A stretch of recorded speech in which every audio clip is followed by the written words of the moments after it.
Ang edukasyon ay hindi para sa iilan. Ito ay karapatang pantao, para sa lahat.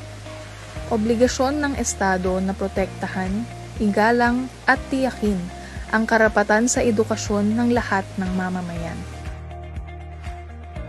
Ang karapatan sa edukasyon ay kinikilala bilang isang karapatang pantao sa mga internasyonal na batas at kumbensyon. Maging sa saligang batas ng Pilipinas.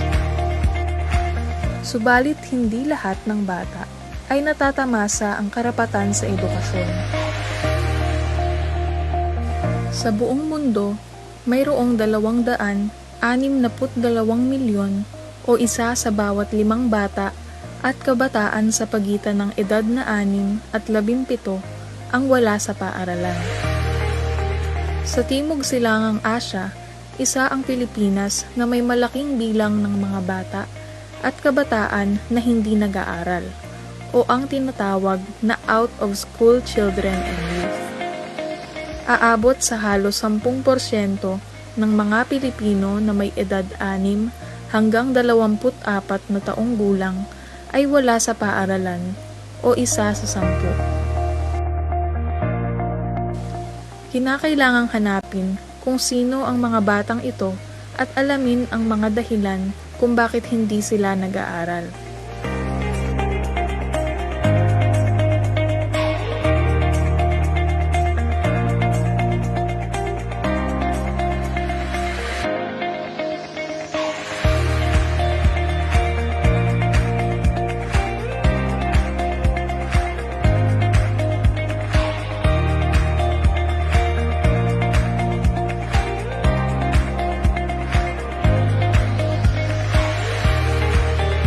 Isinusulong ng Civil Society Network for Education Reforms o ENET Philippines ang kampanyang Edukasyon para sa Lahat o Education for All o EFA mula nang itinatag ito taong 2000. Panahon ito ng pagsigla ng kilusan para sa EFA o Education for All movement sa buong mundo. Mula EFA, ipinagpatuloy ng ENET Philippines ang kampanyang ito sa mas pinalawak na kampanyang pagkakamit ng Sustainable Development Goals o SDG, lalo na ang SDG 4 na may layuning makamit ang pantay at kalidad na edukasyon para sa lahat at kumikilala sa patuloy at panghabang buhay na edukasyon o ang tinatawag na lifelong learning. Isinusulong ng ENET Philippines ang pagpapalawak at pagpapalakas ng partisipasyon ng mamamayan para sa mga reformang pang-edukasyon sa Pilipinas.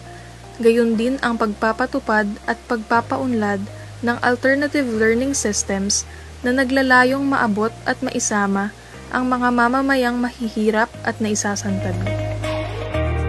Kabilang sa advokasya ng ENET ang sumusunod. Edukasyong walang isinasantabi, may pagkakapantay-pantay at may kalidad para sa lahat, o access to inclusive, equitable, and quality education for all. Alternatibong sistema ng pagkatuto at edukasyong may kapakinabangan sa buong buhay, o alternative learning system and lifelong learning. Pagbibigay proteksyon sa mga bata at positibong pagdidisiplina, o child protection and positive discipline.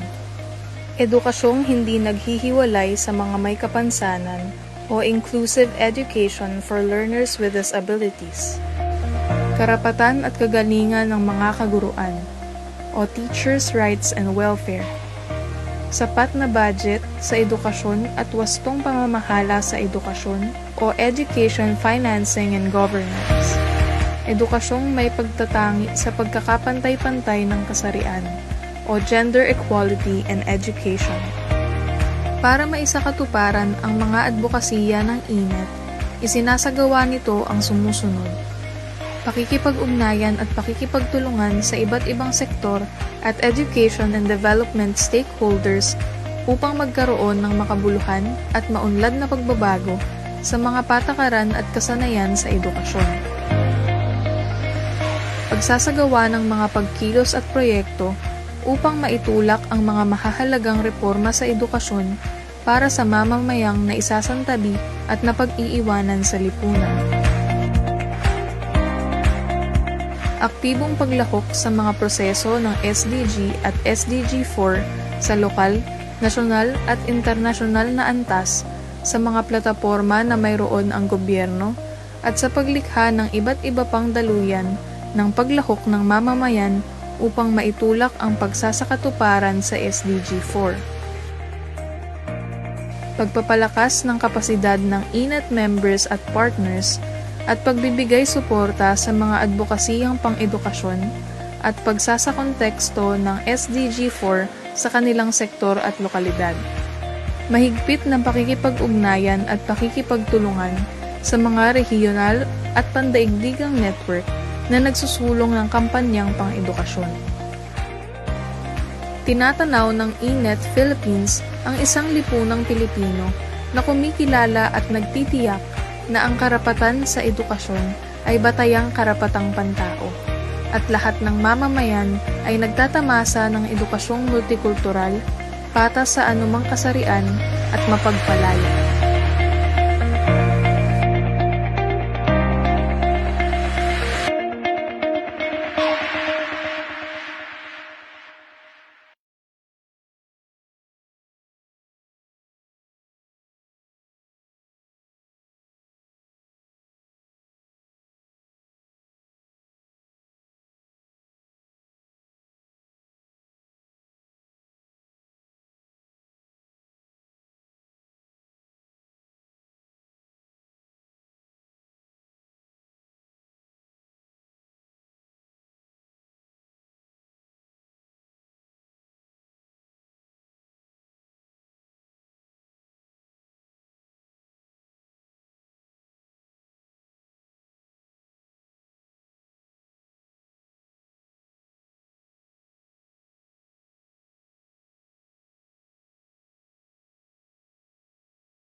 Okay, magandang hapon sa lahat. Naririnig niyo ba ako?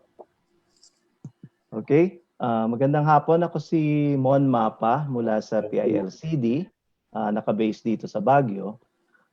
Isa sa mga board member ng INET. So, bilang pagbubukas para sa ating talakayan ngayon tungkol sa literacy at public investment sa literacy. At para umpisahan natin ito ay tatawagan ko si Flora Arellano, ang president ng INET Philippines upang formally buksan ang ating talakayan ngayong hapon. So, Flora.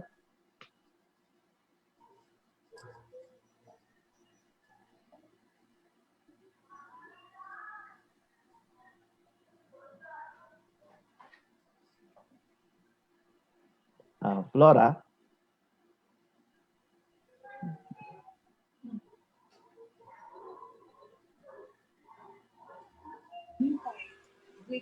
Hello.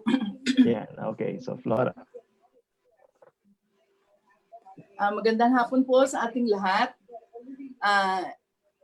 Wini-welcome kayo ng INET Philippines. No? Welcome everyone to our webinar on public investments in literacy, building back better. Literate world for all. Ito yung ating panawagan. We are grateful to have with us distinguished public servants and development partners and colleagues, as well as officials of our government,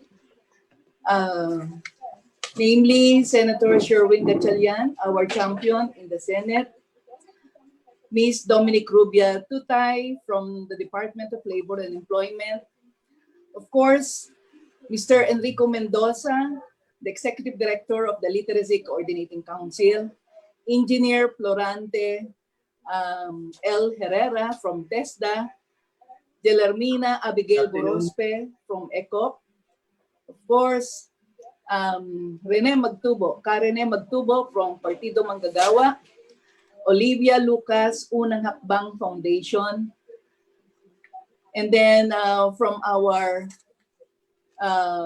participants, coming from Cotabato City, North Cotabato, Kidapawan, Tacurong, Negros Occidental, Cebu, Ormoc City, Leyte, Northern Samar, Bicol Region, and then we have from Mindoro Oriental, Batangas, Laguna, Cavite, Bulacan, Zambales, Pampanga, Tarlac, Baguio City, Benguet, and NCR.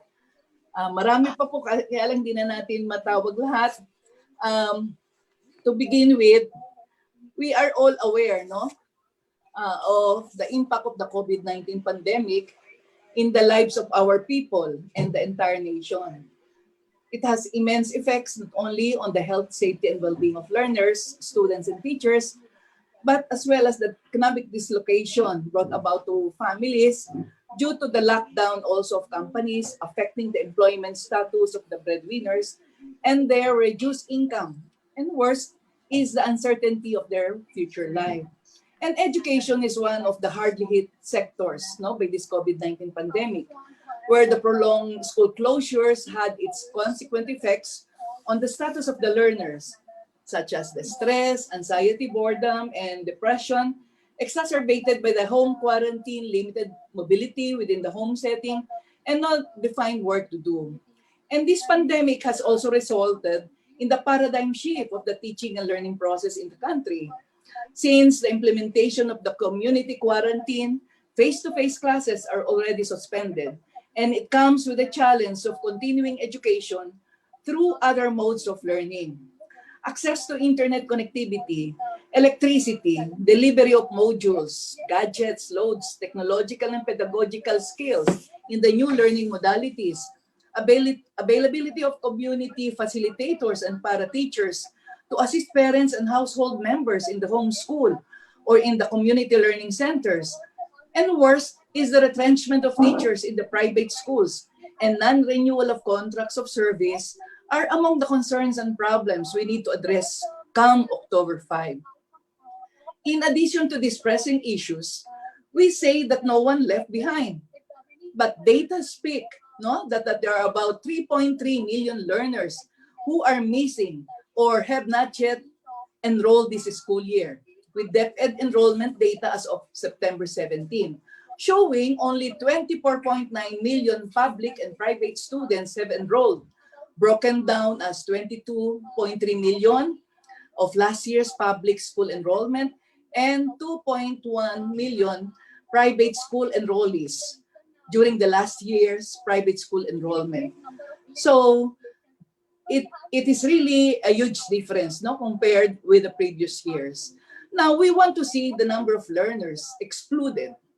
There is no updated data on the 2.6 million indigenous children from DepEd, no, 2019-2020 enrollment data, who may or may not have been able to enroll this school year. With only 63,549 learners with disabilities enrolled this year, an estimated 3.23 million children with disabilities were unable to enroll. There are about 3.5 million OSY who may not be able to avail the ALS this year, as only 365,602 are recorded enrolled according to the DepEd data. And we would like also to share with you the situation in the Barn, in the Bangsa Autonomous Region in Muslim Mindanao, where only 515,748 students have enrolled, which is 42% of the last year's enrollment. That's coming from the DepEd data, June 2020. The last mile learners, or those who live in remote areas, are also at a disadvantage, with 8,013 barangays still without elementary schools, mostly located in these geographically isolated areas with peace and order problems. Now, let this crisis be a wake-up call for all of us to confront these challenges and serve as a springboard to make a literacy program that prioritizes the needs of those who were most marginalized and disadvantaged, to enable them to take part in social and economic life, and in the process of rebuilding a better new normal during and beyond pandemic. This is also essential in achieving the commitments made by the government in adopting the 2030 Agenda for Sustainable Development, specifically SDG 4.6 target, no, to ensure that all youth and a substantial proportion of adults, both men and women, achieve literacy and numeracy by 2030. Hence, public investment to literacy must be ensured. Let us also remember that a high literacy rate is a prerequisite for a democratic government, democratic development of our society, and economic growth of our nation. So here, education is a crucial investment for a better future. It is in this context that INET Philippines is holding this webinar on discussion on public investments in literacy in building a better normal, with the following objectives. First, to discuss the initiatives of the government agencies in literacy programs to the most marginalized and disadvantaged sectors. Second, come up with a policy engagement among the concerned government agencies and CSOs in prioritizing and financing literacy programs to the most marginalized and disadvantaged sectors. And third, intensify the collaborative partnerships of the government, civil society organizations, and the private sector's corporate entities in investing to literacy programs to realize a literate world for all, a literate Filipino society for all. Now, we look forward to a fruitful discussion for a greater collaborative coordination and cooperation to address and work for a literate Filipino citizens. Thank you and mabuhay. So maraming salamat, Flora. Maraming salamat ka, Flora. So malinaw ano kung nabanggit ni ni Ka Flora kanina kung ano yung layunin ng ating talakayan, ano. So may tatlong layunin ng ating talakayan ngayon. Ano, una, pag-usapan, talakayin kung ano ba yung mga inisyatiba ng gobyerno, ng iba't ibang ahensya ng gobyerno doon sa usapin ng literacy program, lalo na sa mga marginalized at vulnerable groups. Pangalawa naman is mapag-usapan natin ano ba yung mga policies na existing at ano yung pwedeng, ano pa yung mga polisiya na pwede nating pag-usapan at i-develop o buuin upang mas lalong mapalakas, ano, yung literacy programs doon sa mas nangangailangan. At pangatlo, intensify, palakasin natin yung partnership. Ngayon, sa susunod na magsasalita, upang bigyan tayo ng overall, kumbaga ano ba ang kalagayan ng literacy sa Pilipinas at ano rin ang kalagayan ng literacy program sa ating bansa. So pakinggan natin mula sa Literacy Coordinating Council ang Chief ng Secretariat ng LCC, si Ginoong Eric Mendoza. Okay, so Sir Eric. Yes, maraming salamat at magandang hapon po sa ating lahat. Isang ligtas at maligayang hapon. Nais kong pasalamatan ng INET Philippines sa kanilang mainit na paanyaya sa Literacy Coordinating Council Secretariat. Ano pat isang pagkakataon para sa amin na maibahagi ang aming mga inisyatibo kung paanong pasusulugin ng higit ang literacy sa ating bansa. Pinabati ko rin ang lahat ng mga distinguished guests na nandito at ganun din ang ating mga viewers na nanonood ngayon kasama natin sa ating discussion. Allow me to share my presentation.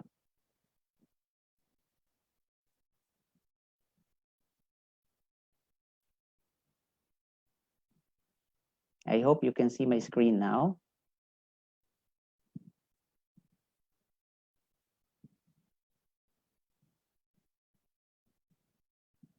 Okay. For a while po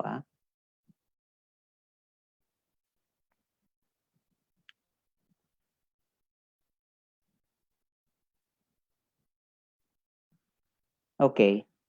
So I'm going to share with you the outline of my presentation.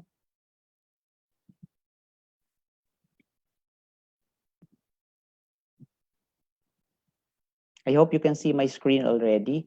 So this brief presentation of mine will be dealing with 4 major points. Number one, we would like to inform you and orient you very briefly on the Literacy Coordinating Council, its programs, projects, and activities. Very briefly kung ano kami, sino po kami, no? Ikalawa, nais naming ipaalam sa inyo kung ano yung obserbasyon namin, kung ano ang kalagayan ng literacy sa ating bansa bago ang pandemya.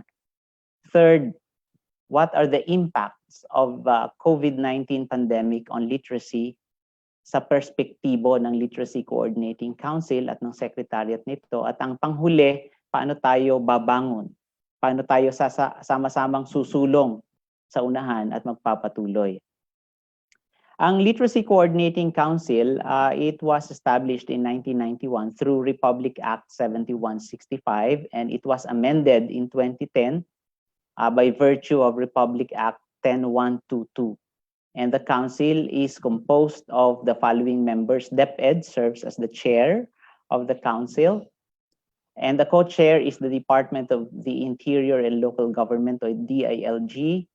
We have as member of the council the Philippine Normal University, the Philippine Information Agency, the National Economic Development Authority or NEDA, at kasapi rin po dito ang House of Representatives ng Committee on Basic Education and Culture headed by Honorable Congressman Roman Romulo, and also another member of the council from the Senate Committee on Education, Arts, and Culture, chaired by Honorable Senator Win Gatchalian. And the NGO representative for the council is Professor Flora Arellano of INET Philippines. Basically, the LCC envisions itself as the premier advisory and coordinating body in the country that promotes universalization of literacy, and its mission is to provide policy program directions for all literacy endeavors in the country. To know more about our office and our council, you may visit our website later. I'm going to flash the website address. So let's proceed to the next part of my presentation, which is literacy before the pandemic. Ano ba ang kalagayan ng literacy sa buong mundo at sa Pilipinas bago dumating ang pandemya? Kanina na-mention ni Professor Aureliano yung ilang mga datos tungkol sa literacy, and itong ilan sa, alam nyo na ang mga datos na ito at ang mga statistics na ito, kaya hindi na natin pakakatagalan. Ang sabi ng United Nations, more than 260 million were out of school and nearly 800 million adults were illiterate. Also, 387 million of primary school-aged children worldwide were estimated to lack basic reading skills. Isa pa, 53% ng mga bata po sa low and middle income countries hindi makapagbasa at makaunawa sa edad na 10 taong gulang. Dito naman po sa Pilipinas, ano naman po ang sinasabi ng mga datos? Maganda ang datos natin sa literacy rate base sa pag-aaral na ginawa ng Philippine Statistics Authority dahil noong 2013, ito ang pinaka-latest po natin na FLEMS or Functional Literacy Education Mass Media Survey conducted by PSA. We have basic literacy rate in the Philippines na 96.5% at ang functional literacy rate natin is 90.3%. Ito po ay literacy rate ng population 10 years old and over. Ang PSA po ay nag-conduct ng panibagong FLEMS nitong taong ito, nung nakaraang taon, at ngayon ay malalaman natin ang resulta. Siguro sa bandang hulihan ng taong ito, sa Disyembre, makukuha na natin ang resulta ng Functional Literacy Survey at titingnan natin kung tumaas ba o bumaba ang ating functional literacy rate sa Pilipinas. Also, according to the annual Poverty Indicator Survey, before the pandemic, we have 3.8 million OSY, and including out-of-school children in the Philippines. Marami-rami, ano po? Paano naman yung ating achievement test? Siyempre, ang ilan sa ating mga learners, grade 6 at grade 10, ay gusto nating malaman yung kanilang achievement. Ayon sa DepEd, ay low proficient ang 73.54% ng mga nasa ika-6 na baitang at 62.98% na nasa ika-10 baitang ang low proficient pagdating sa achievement. Ito, alam nyo na to, ang resulta ng PISA o Program for International Students Assessment. Over 80% of students in the Philippines did not reach a minimum level of proficiency in reading. Anong response ng DepEd? No? I know you are already aware of these responses that I'm going to mention by the Department of Education. Kasi active na active talaga ang ating mga kasama rito sa pagmamasid sa mga ginagawa ng departamento o kagawaran may kaugnayan sa edukasyon. Una, yung sulong edukalidad. At kayo ay miyembro nito, alam ko. Ang sulong edukalidad ay mayroong 4 na pangunahing mga aspekto katulad ng alam natin. Ang una, tungkol sa curriculum, yun yung KITE program. K-12 Curriculum Review and Update. Yung I is improvement of the learning environment. Yung T is on teachers, upskilling and reskilling of our teachers. And the last one is the E, which is the engagement of stakeholders for support and collaboration. So that's one. Second, tinatag ang IPSEO or Indigenous Peoples Education Office by virtue of DepEd Memo 212 series of 2016 para mabigyan ng higit na pansin ang ating mga kababayan na indigenous peoples at maisama sila sa ating mga pagpaplano, mabigyan ng kinakailangan mga intervention para sila rin ay maging maunlad. Ikatlo, alam natin ito dahil lahat kayo ay interesado rito at kasama sa mga gawain nito ay ang alternative learning system ng DepEd. Nag-launch sila ng ALS 2.0. Nag-level up ang ALS, nagkaroon ng ALS Task Force sa Central Office, at ngayon ay may binubuo na mga batas kung paano higit pang mai-institutionalize ang alternative learning system. At ang huli, yung active stakeholder engagement. Kasama kayo marahil sa EDUC Forum na itinatag ng DepEd para makuha ang lahat ng suporta sa lahat ng bahagi ng ating komunidad kasama na ang mga civil society organizations. Ngayon, si LCC naman, ano ba mga programa ng literacy na nakita ng LCC at pinarangalan ng LCC? Marami po yon at kukulangin tayo ng oras kung isi-share ko lahat. So, meron lang akong isang 5-minute presentation dito, short video clip na mapapanood ninyo para malaman natin kung ano ba ang mga literacy programs ng Pilipinas bago ang pandemya. Ang halimbawa po papalabas ko ay gusto kong pasalamatan yung Naga City sa pagpapahintulot nila na ipakita sa inyo ang maiksing video clip na ito. At maaari po kayong mag-comment sa chat box kung gusto niyo, kung nasa FB live kayo, mag-comment kayo doon. Ano ang nakuha ninyong mga magagandang estratehiya at mga pamamaraan na pwede ninyong gawin, gamitin, o isakatuparan din sa inyong mga organisasyon o di kaya ay sa inyong komunidad. Panoorin po natin ang maikling video ito. The challenge to any city leadership since the 19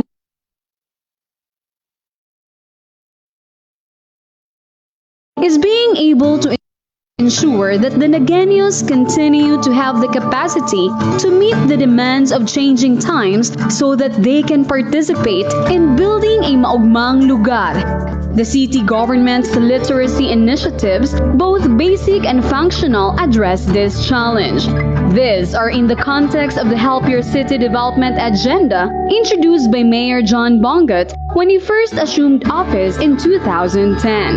NAGA has instituted programs that address education issues starting from preschool until the tertiary level. So sa hangarin nating matulungan at matugunan ang pangangailangan ng mga batang maliliit na hindi kayang pumasok o dalhin doon sa education center na nasa barangay, itinatag itong Teachers on Foot program sa pamamagitan ng Executive Order 2015-036 para hindi mahirapan yung mga magulang at yung mga bata na maglakad ng milya-milyang kilometro. To encourage out-of-school children, youth and adults to finish basic education, the city government works closely with the Department of Education to promote the alternative learning system. This is done through eskwela centers that are operated by the barangays with support from the Education, Scholarships, and Sports Office of the city government, a program institutionalized through Ordinance 2011-50. In 2012, through Executive Order 2012-25, the city government started deploying barangay literacy workers who conduct household surveys to actively pinpoint OSCYAs, encourage them to enroll either in formal education or else perform as learning facilitators of eskwela centers within their own barangays, and monitor attendance in school of Queen pupil beneficiaries. This twin strategy further ensures that all Nagueños have basic literacy at the very least and has contributed to the city bringing down the number of illiterates. At the tertiary education level, NAGA ensures that at least one member of each poor family finishes tertiary or TechVoc education through the Escola Rekan Syudad program. Through Ordinance 2013-10, annual funding from the city budget is assured. Meron din tayong special allocation para sa mga persons with disabilities, sa solo parents, sa mga anak nila, yung top 3 graduates ng public high schools, yung top 20 na passers ng ating ALS, at yung mga kabataan na nag-excel sa sports. As part of its human development focus, the city government has education and literacy efforts for the disadvantaged. Dito po sa amin sa city, meron po kaming 2 center na nag-provide ng special services for special children with special needs. So aside from this, meron po kami na, hindi lang kami children lahat, meron din kami mga adult na nabibigay po kami ng mga services for the adult having the disability on visual impairment, wherein we are providing literacy on computer learnings.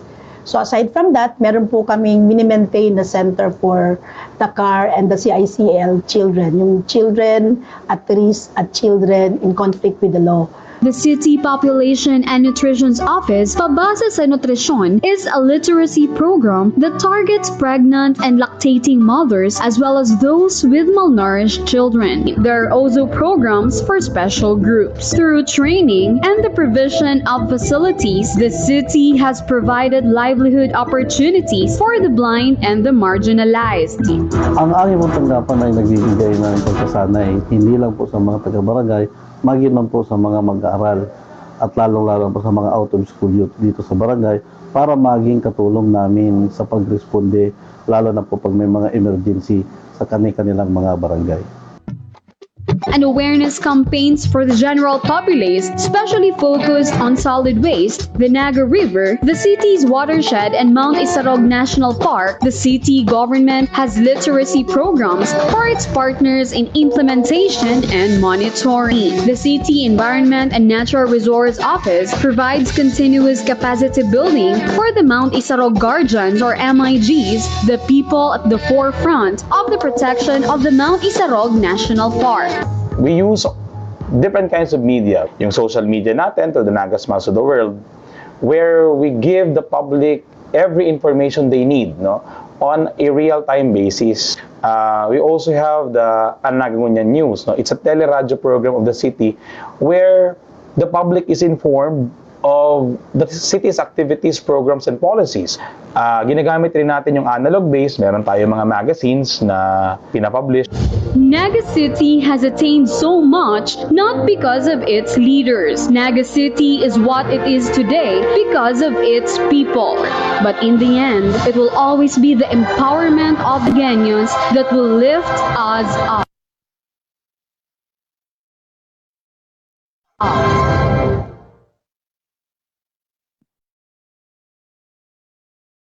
Okay, again, I would like to thank Naga City and the Naga City Local Literacy Coordinating Council for allowing us to share with you their best practices on literacy. Naga City is one of the national winners of the National Literacy Awards.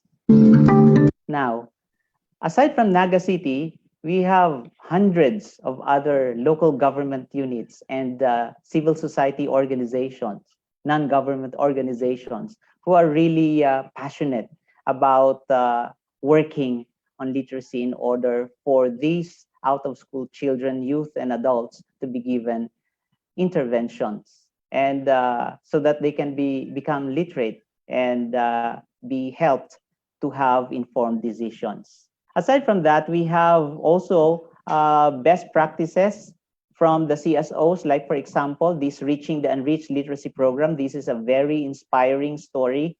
SULADS, or Socioeconomic Uplift Literacy, Anthropological and Development Services from Bukidnon, was able to bag the Hall of Fame Awards for the National Literacy Awards of the Literacy Coordinating Council. Soon, we will be posting in our website videos, presentations, and features about these best practices.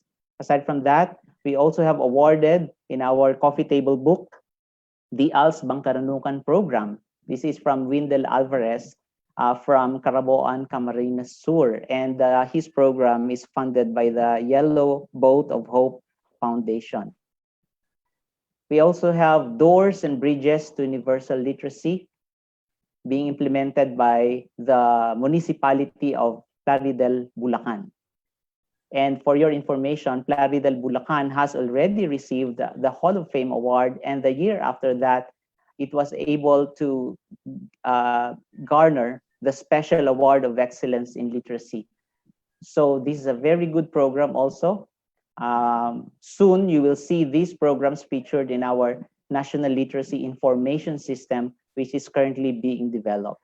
So these are just samples of literacy programs being conducted by LGUs and CSOs all over the Philippines before the pandemic through our National Literacy Awards, which aims to recognize outstanding literacy programs.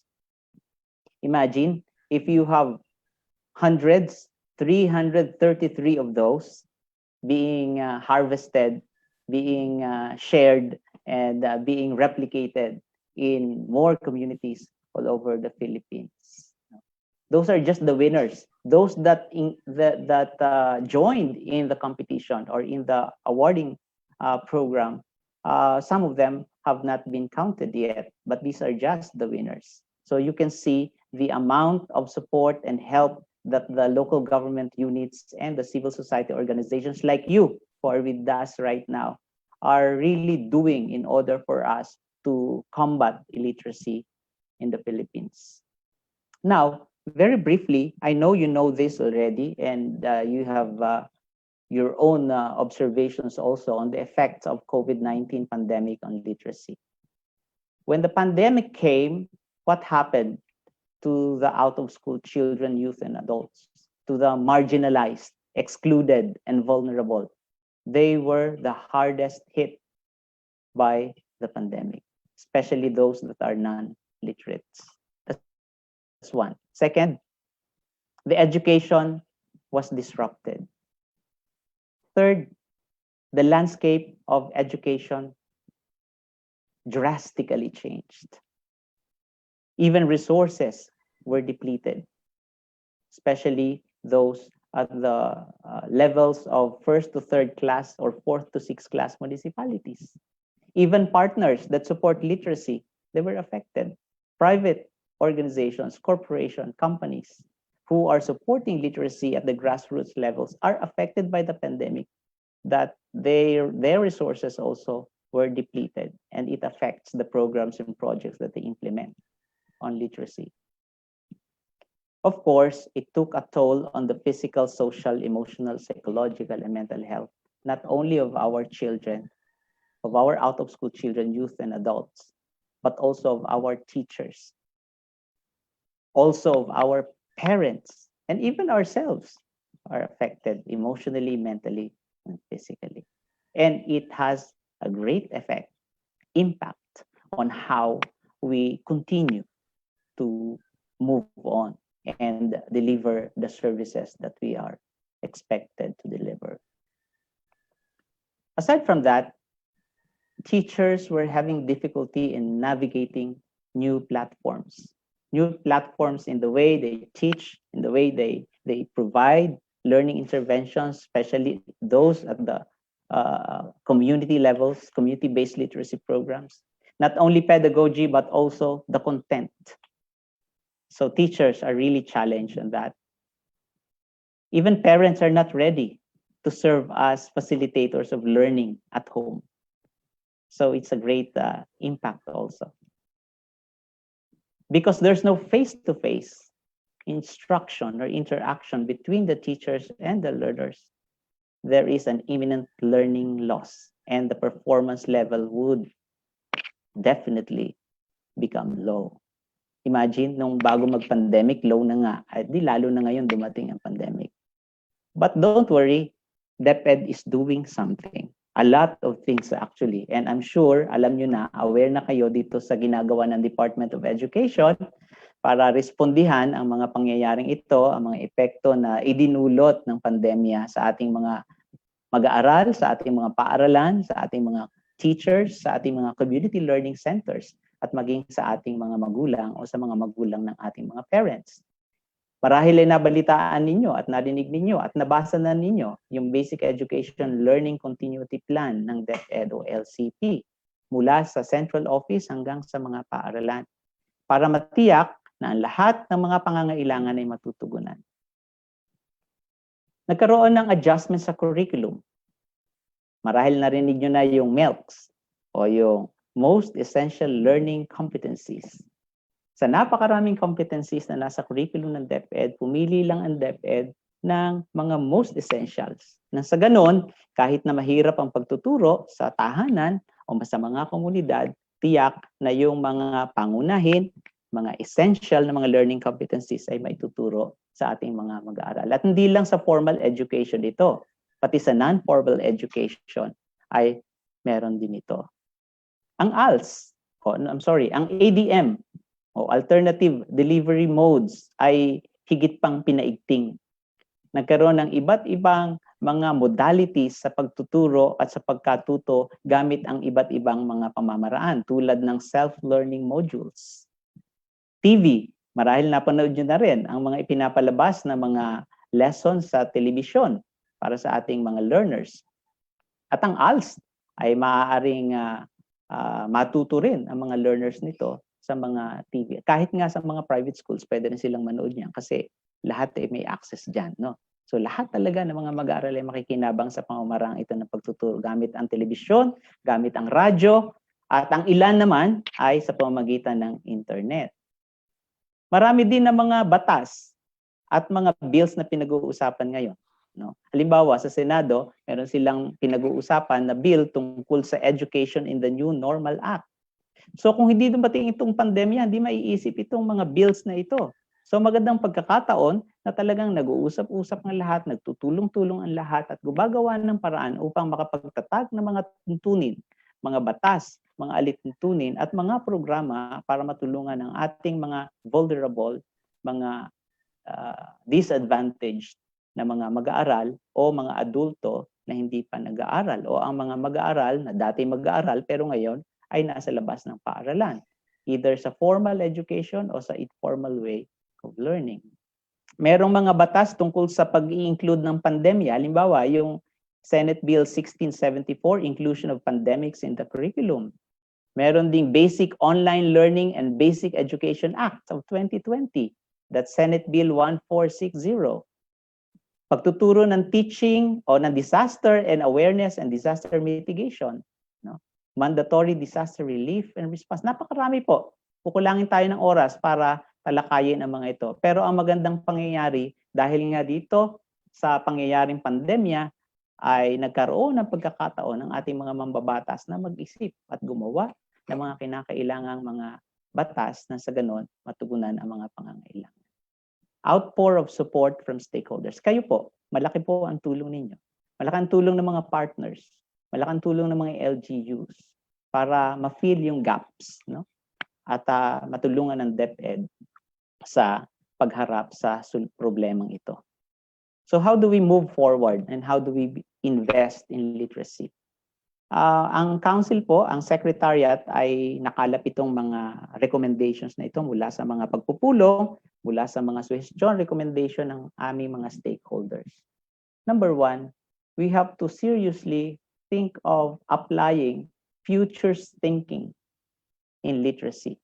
Futures thinking not only on programs and projects, but also in terms of policies, in terms of strategies, in terms of actions.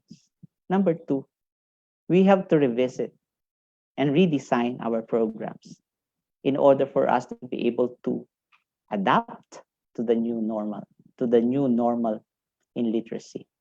Three, further strengthen community-based literacy programs. Kasi yung mga after-school programs, community-based literacy programs, minsan hindi nabibigyang pansin, lalo na ang adult learning and education.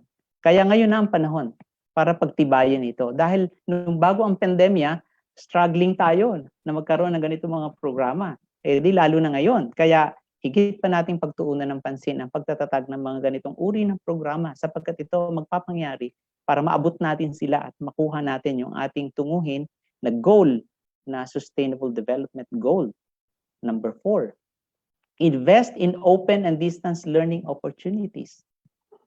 Nagbago na ang landscape ng edukasyon at sumusulong ang teknolohiya. Kaya kailangan mag-invest tayo sa mga distance learning opportunities, open education opportunities. What else? Ensure that investment in literacy is included in the LCP or local learning continuity plan of schools and community learning centers. And you as parents, you as members of civil society organizations, you who are champions in literacy, you can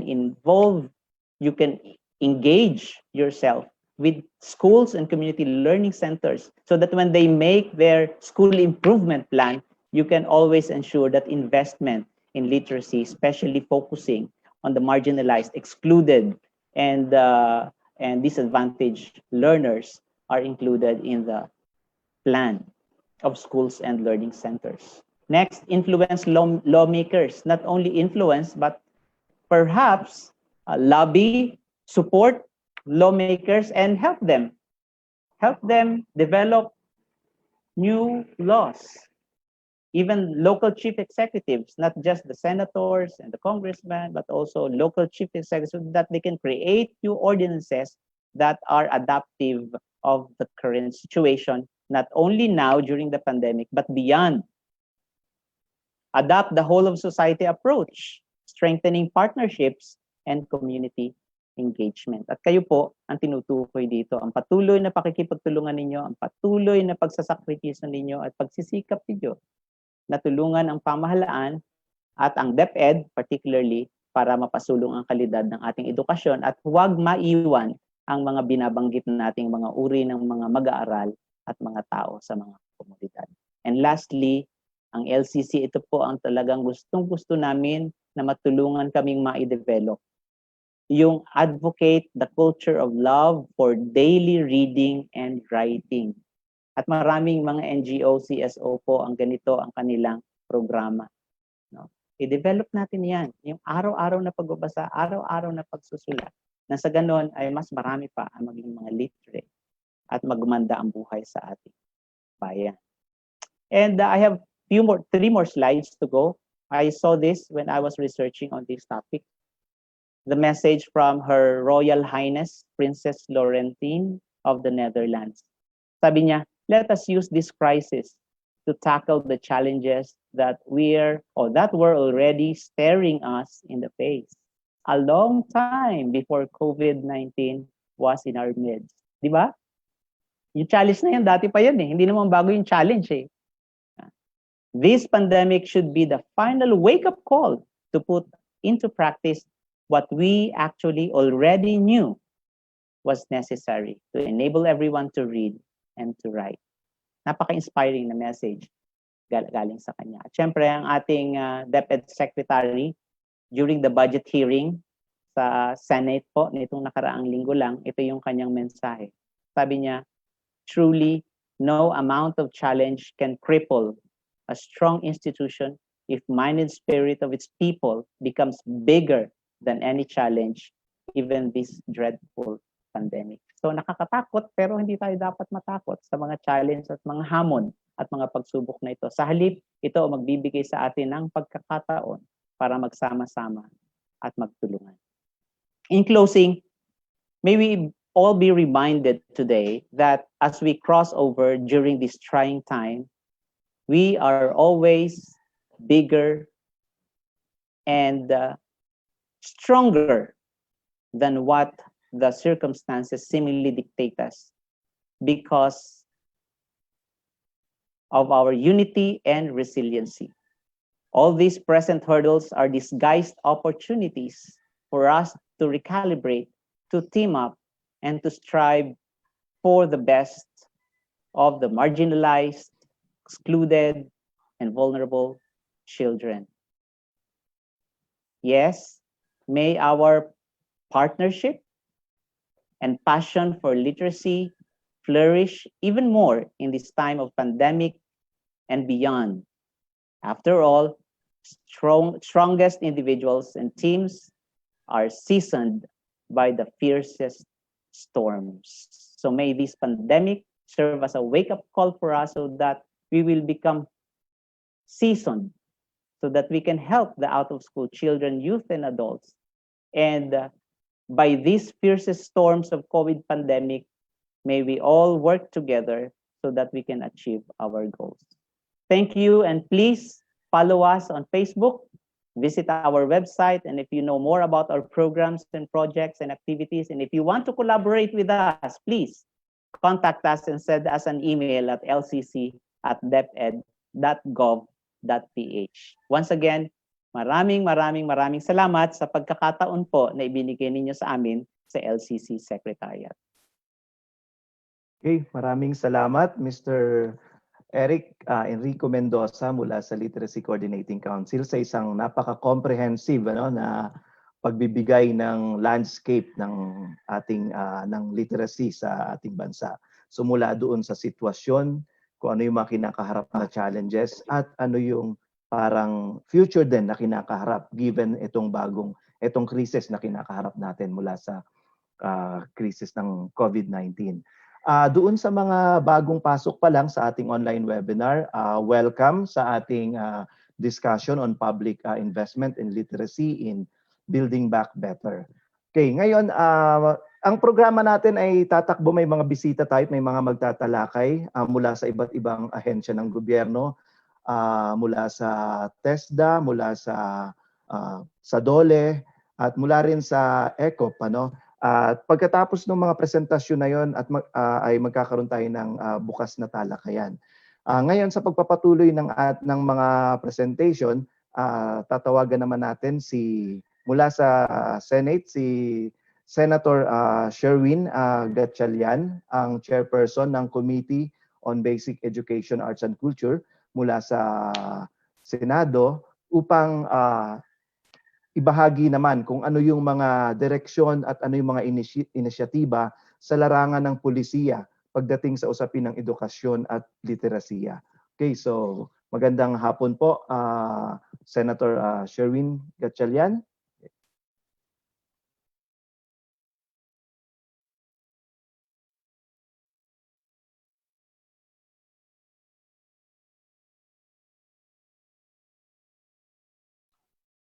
Magandang hapon po. Naririnig niyo po ako? Can you hear me? Naririnig ka namin? Yes, yes, yes. Okay, sige. Kanina hindi. Klaro, klaro. Okay, good. Kasi hindi ko ma-unmute kanina. First of all, thank you very much sa pag-imbita sa akin dito sa napakalagang event natin at timely ito dahil meron tayong isang batas na kasalukuyang tinatapos at magiging ganap na batas na sa mga ilang linggong darating. Pero bago po ako magpatuloy, gusto ko batiin ang President ng INET Philippines, si President Flora Arellano. Si Ma'am Flora ay napaka-active po sa Committee on Basic Education. At ang INET ay kapartner ho natin, hindi lang sa literacy, kundi sa maraming programa. Isa na ho dito sa programang ito ay yung Alternative Learning System na mamaya po ay bibigyan ho natin ng konting paliwanag. At binabati ko rin po ang Chief ng LCC, Mr. Enrico Mendoza, at lahat po ng ating mga panauhin ngayong hapon na ito. Isa po sa mga kaibigan ho natin na alam ko ay nandito ay si former Congressman Rene Magtubo, ang National Chairperson ng Partido ng Manggagawa. Kaibigan ho natin yan at matagal na ho kaming magkasama ni Rene sa Kongreso pa lang. So, let me just share my screen.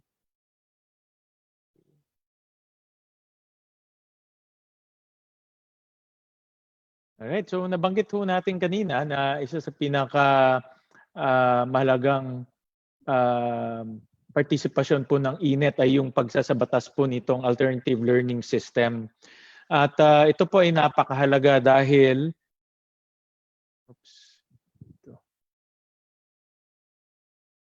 meron tayong 26.4 million Filipinos na hindi po nakapagtapos ng any formal education.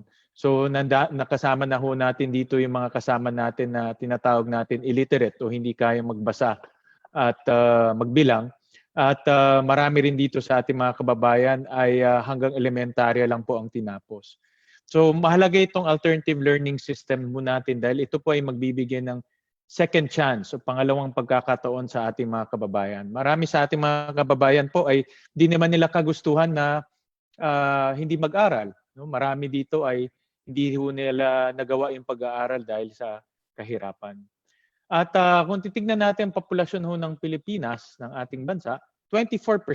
No? Ganun kalaki po ang mga kababayan natin na hindi nagtapos ng formal education. Alam niyo mga kasama, aside from yung 24% na nakita ko, patuloy ito nagiging problema no, sa ating bansa. Dahil po sa 4Ps, gumaganda po yung tinatawag nating cohort survival rate. Ibig sabihin, mas marami pong nag-graduate sa elementarya.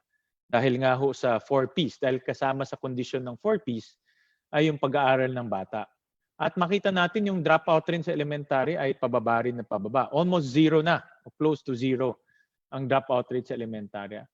Sa high school, ganun rin po, pataas ng pataas ang nag-aaral. At pababa ng pababa po ang dropout. Pero hindi zero ang dropout rate ng high school. Itong 3.8 na ito ay katumbas nito almost 300,000. So, ibig sabihin ho nito, kahit na ho may 4Ps ho tayo, talagang dahil sa kahirapan at dahil sa maraming bagay, marami tayong mga high school na nagda-drop out at nagiging out of school youth. At kung alam naman ho natin, kung nag-out of school youth, hindi ho sila makakakuha ng magandang trabaho. At pag hindi makakuha ng magandang trabaho, ang sweldo po ay mababa para sa kanilang pamilya. At pag makikita ho natin kung ano yung mga dahilan, no? Karamihan ho dito ay nag-aasawa na o maaga pong nagkakaanak. At karamihan rin dito ay dahil po sa kakulangan ng pinansyal, high cost of education. So makikita ho natin dahil po sa kakulangan ng pinansyal at dahil nga sa iba ay nabubuntis na maaga o nag-aasawa na maaga, marami pong nagda-drop out. Pero ang problema ho dito, lalo na ho yung mga teenage pregnancies, ay hindi na ho sila makakabalik sa pag-aaral at hindi sila makakakuha ng magandang trabaho. Kaya ang only chance ho nila para makakuha ulit o makabalik sa pag-aaral ay yung alternative learning system. Ngayon, sa kasalukuyan ho natin, meron tayong alternative learning system ho ngayon. At makikita ho natin in 2018, mayroon tayong 840,000 plus enrollees. Pero ang nakapagtapos lang ho niyan ay 500,000 plus. No? At yung pumasa sa equivalency exam ay 179,000 plus. So makikita natin na only 63% ang natapos ang ALS at only 21% ang pumasa sa ALS.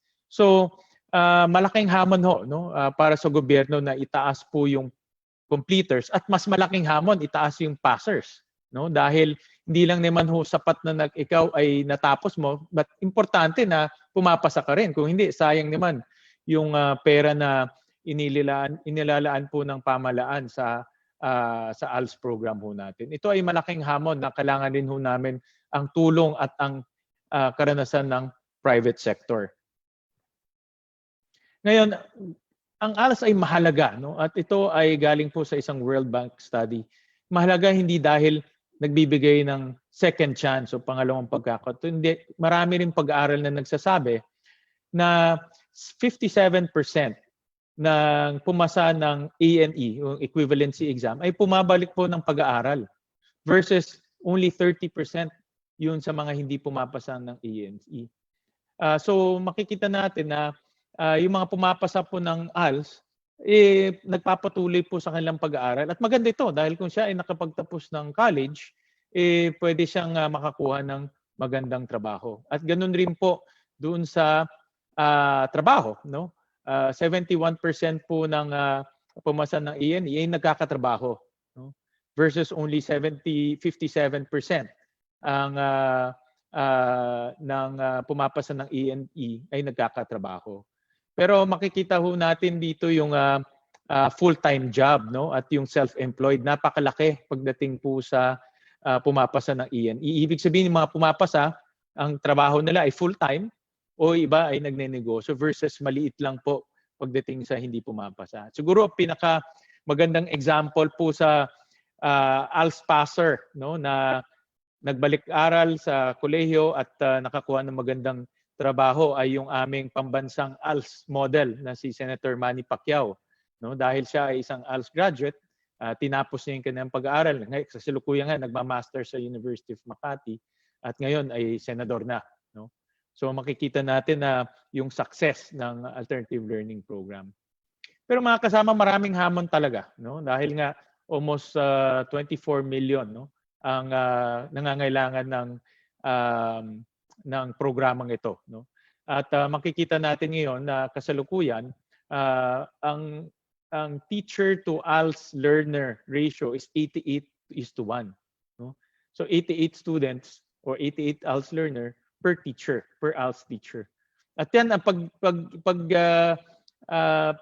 ang target natin ay makuha buong 26 million, no? Yung nasabi ko kanina na hindi nagtapos, lalabas 2,768 learner per teacher. So nakikita natin napakalaking hamon. Ngayon pa lang malaking hamon na. Pero kung binuksan ho natin at inhikayat ho natin yung 26 million, ay magiging mas malaking hamon. At mas malaking hamon, mas malaking pondo ang pangangailangan. Sa kasalukuyan po, ang pondo na ibinibigay ay 500 billion pesos. No? Halos kalahating billion po ang ibinibigay. At ang ideal, no, dahil nga ngayon ang pondo na binibigay pag dinivide natin per student is 4,000 pesos per student, 4,700 pesos per student. Pero ang ideal, no, para po magkaroon ng maayos na pagtuturo at maayos po na pagbibigay ng ALS program ay 30,000 pesos per learner. So napakalayo pa, no? Makikita ho natin dito yung discrepancy. Kaya ho, alam niyo, malaki ang saludo ko po sa mga ALS teachers natin, ALS facilitators ho natin, dahil po sila ho talaga ang nag-aambag para matuloy po ang ALS sa ating mga barangay, sa ating mga komunidad, yung iba pa sa mga GIDA areas, yung geographically remote areas. So makikita natin dito, this is based on the World Bank report, na per week, ang ginagastos po ng facilitators natin ngayon ay per week ang binibigay ng DepEd, this is 750 pesos per student. Pero makikita natin na ang pangangailangan po ng isang estudyante is more than 750 pesos. At yung difference na yon, ang naglalabas noon ay yung mga ALS facilitators natin na galing sa sariling bulsa ho na lang. Kaya malaki ang pasasalamat ho natin sa ating mga ALS teachers dahil sa kanilang pagmamalasakit po sa mga kababayan natin na gustong matuto at gusto pang pagpatuloy yung kanilang pag-aaral. Ito po yung chronology of events ng ALS. Over the years, ito ay kinreate to 1987. Pero makikita natin na nawawalan siya ho ng tahanan, no? Pumupunta sa ibang opisina. At noong 2019, which is a few years ago, last year lang po, naging task force na lang ho siya. No? Hindi na ho siya nagkaroon ng opisina. Kaya ho, yan ay isang bagay, isang dahilan kung nagtulak ho sa atin dito po sa Senado at sa Kongreso na magkaroon na ng isang batas na magbibigay po ng permanenteng tahanan sa alternative learning system. At ito na nga ho, no, yung batas ho natin.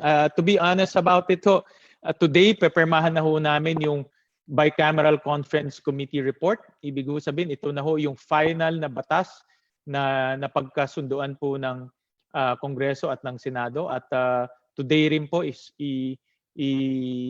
i-report, no, dito po sa Senado, i-report ko po at i-ratify at itatransmit na ho yan sa Malacanang para maging ganap na batas na ho. At very basic principles ho nito, no? Hindi ko na isa-isahin, no? But ang very basic principle ho nito is to provide adequate, timely, quality attention and support to basic learning needs of out-of-school children in special cases and adults including IPs. So, ang prinsipyo ho nito, ang gusto ho natin ay yung mga bata ay nasa school, no? Nag-aaral pa rin, yung mga school-age children. So, ibig sabihin kung ikaw ay below 18, nag-aaral ka sa eskwelahan. Pero alam natin maraming pangyayari na hindi natin kontrolado. For example, yung Marawi, hindi natin kontrolado. Kahirapan, hindi natin kontrolado. So yung mga bata ay napipilitang tumigil sa pag-aaral. Ito yung mga out-of-school children in special cases na magiging target ng alternative learning system na maibalik sa eskwelahan. Pero yung mga adults, kasama rin natin dahil marami dito ay nagtrabaho na, nalipasan na ng pag-aaral at pwede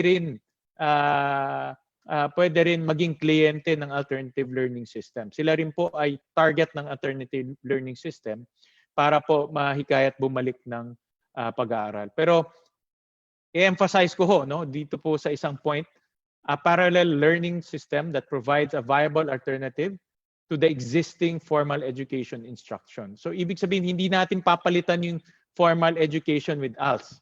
No? Ito ay magiging parallel patakbo, pero ang prinsipyo ho dito, yung mga school-age children dapat nag-aaral. Kagaya ng sabi natin, bibigyan natin ho sila ng ang ALS ng permanent na tahanan. Ito po yung Bureau of Alternative Education. I-create ito under the law.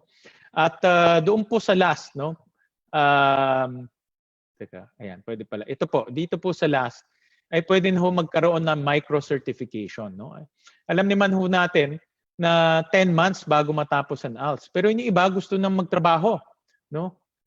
So gusto nang makuha ng some form of certification para makapagtrabaho na sila. So dito sa batas, papayagan ng micro-certification. Ibig sabihin, after 2 months, after 3 months, isa-certify ka na, pwede ka na magtrabaho, pero pwede mo rin at the same time, ipagpatuloy yung ALS mo up to 10 months para matapos mo at makuha mo yung full certification. Para hindi ka rin napipigilan sa pagtatrabaho kasi marami sa mga kliyente ng ALS ay nagtatrabaho na. And then, of course, i-expand ho natin yung ALS Teachers Program. Padadamihin po ang pagkukuha po ng mga ALS teachers. At dito po sa batas na ito, ibibigyan rin po ng training yung mga ALS teachers po natin. Ngayon po, I have to take note, no? Yung ALS magiging may 3 kategorya na po ang teacher. Yung ALS teachers, which is DepEd teachers, itong community ALS implementors, ito po yung mga LGU hired, at learning facilitators, ito po yung mga private. Lahat po sila ibibigyan ho natin ng training. At kasama rin ho sa batas, pagpapatuyo po ng community learning center, bawat municipality at bawat syudad. Kailangan kasama ho natin dito ang private sector, pero hindi na ho accredit, i-recognize lang. Dahil gusto ho natin mas maraming private sector, mas maganda. As long as high quality, sila po ay pumasa sa mga requirements ng DepEd, sila po ay pasok sa mga requirements ng DepEd, i-recognize silang ho sila, hindi na ho kailangan i-accredit para mas mabilis po yung pagpasok ng mga private sector. At of course, may partnership po tayo with the government agencies, especially our local government units. At magagamit na ho dito yung local school board fund, no, or yung special education fund na tinatawag natin yung SEF para sa ALS program. At isa po sa mahalaga ho dito, of course, libre ho to, bawal ho magkolekta. At kasama na rin po dito, no, itong last, yung transportation and teaching allowance for ALS teachers facilitators. Ngayon kasi hindi kasama ho sila sa transportation and teaching allowances. So ngayon, by law, mabibigyan na ho sila ng transportation and teaching allowances to include special hardship and cash allowances. So lahat na nakukuha ng teachers, makukuha rin po ng ating ALS teachers.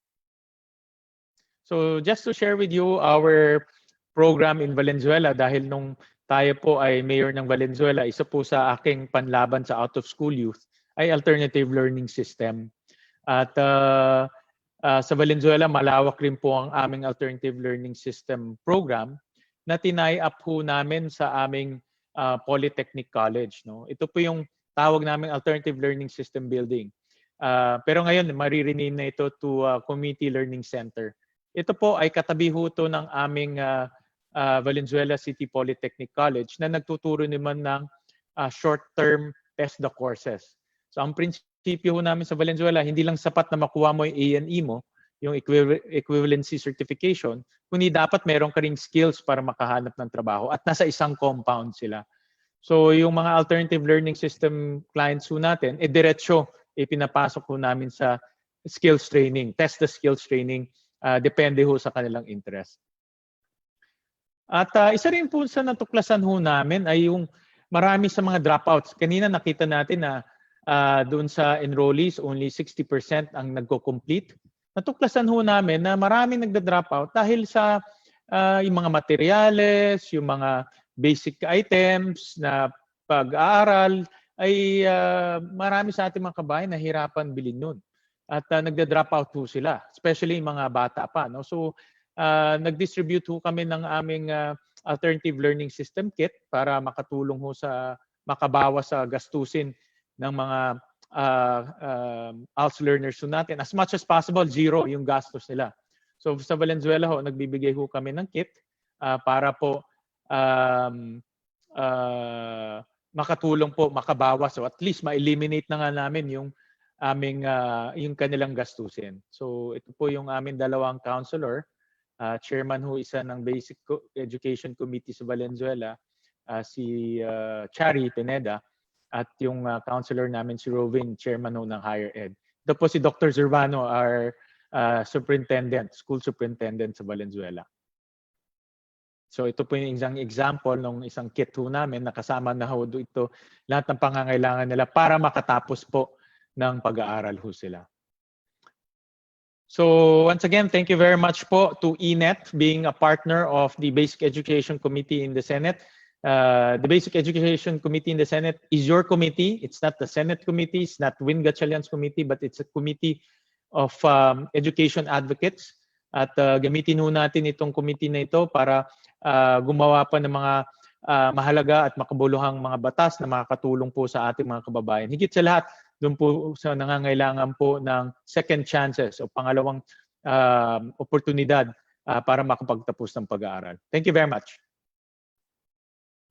Maraming salamat din, Senator Sherwin Gatchalian. Ngayon, dahil alam namin na busy si Senator at may hearing pang susunod, so ibubukas natin sa open forum. So yung mga katanungan natin kay Senator Gatchalian ay pwede nating ibigay ngayon.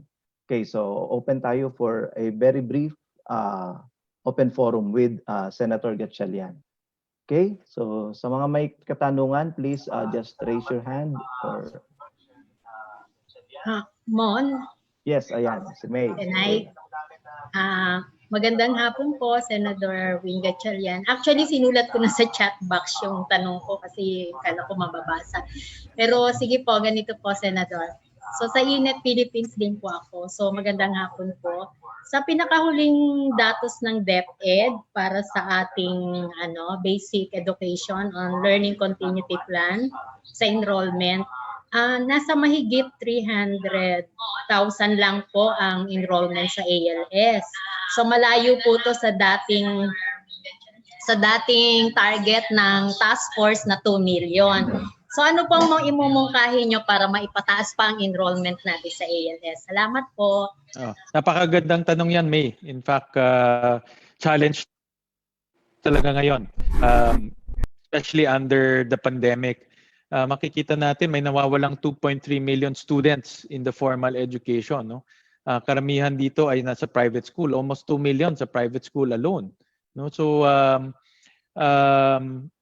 nakikita ko dito na mas higit dapat natin palakasin ang ALS dahil kung itong mga 2.3 million students ay senior high school na nagtrabaho na, wala silang pagkakataon na makukuha yung kanilang diploma. The only chance is makabalik sila through ALS. So sa ngayon it's a big challenge, but dito po sa budget na tinatalakay ho namin ay sinisigurado ho namin na may sapat na pondo para sa ALS at may sapat rin po na suporta na ibibigay ho natin para mailunsad po ng yung ALS ho natin na maayos. Minamadali ho namin yung batas para ma-implementa ho ito by next year. Dahil kung ito ho ay mapirmahan ng ating Pangulo in the next 2-3 weeks, mas maganda ho yan dahil ma-full implementation ho tayo by January. Thank you, May. Alam ko very active ka rin sa mga discussions dito sa Senate. I thank you sa iyong partisipasyon. Yes, pwede lang follow up. Sa tingin niyo po talagang mapipirmahan agad hanggang kay President po ang ating ALS bill? I think so naman. Ako malaki ang aking paniniwala na si Presidente susuportahan to dahil naging mayor rin siya.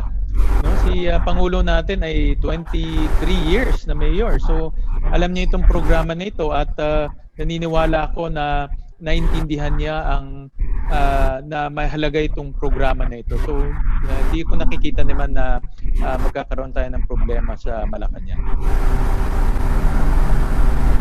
Salamat po. Mon, may I ask? Yes, okay. Oli? Okay. This is Oli Lucas of Unang Hakbang Foundation.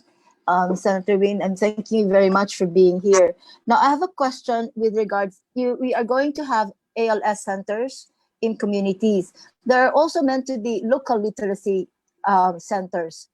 Can that be combined? Is that envisioned, or we will have these two in the sense fighting for the same constituents or trying to attract the same constituents? Also, is the ALS system going to be open? The bill, no? Will it be open also to those individuals who simply want to do, or the who want to simply, let's say, expand their learning, but not necessarily go through the rigors of obtaining a grade school or high school certification, because it's not their intention to go back to school, but it is their intention to upgrade themselves and make themselves much more marketable. Okay. The first question is the use of the facilities. The clients of Dr. Mendoza is here, no? The clients of the Literacy Council is most likely the same clients of the ALS, no? Because the 26 million Filipinos who did not graduate any formal basic education degree are also most likely have problems with literacy, no? So meaning they're hitting the same clients. And LCC being, just to answer your question directly, no, LCC being an attached agency of under DepEd, DepEd can promulgate orders to make use of the same facilities. In the law, to be honest about it, in the law, we didn't put that relationship together, but it doesn't ban DepEd from coming out with orders that can maximize the use of the literacy centers. If, for example, the literacy centers can contribute to the location, to the delivery of basic literacy education, then they can use the centers. And in the law, part of the ALS curriculum is basic literacy, because you cannot teach, you cannot advance, or you cannot obtain your equivalency certification without addressing the literacy issues of the learner first.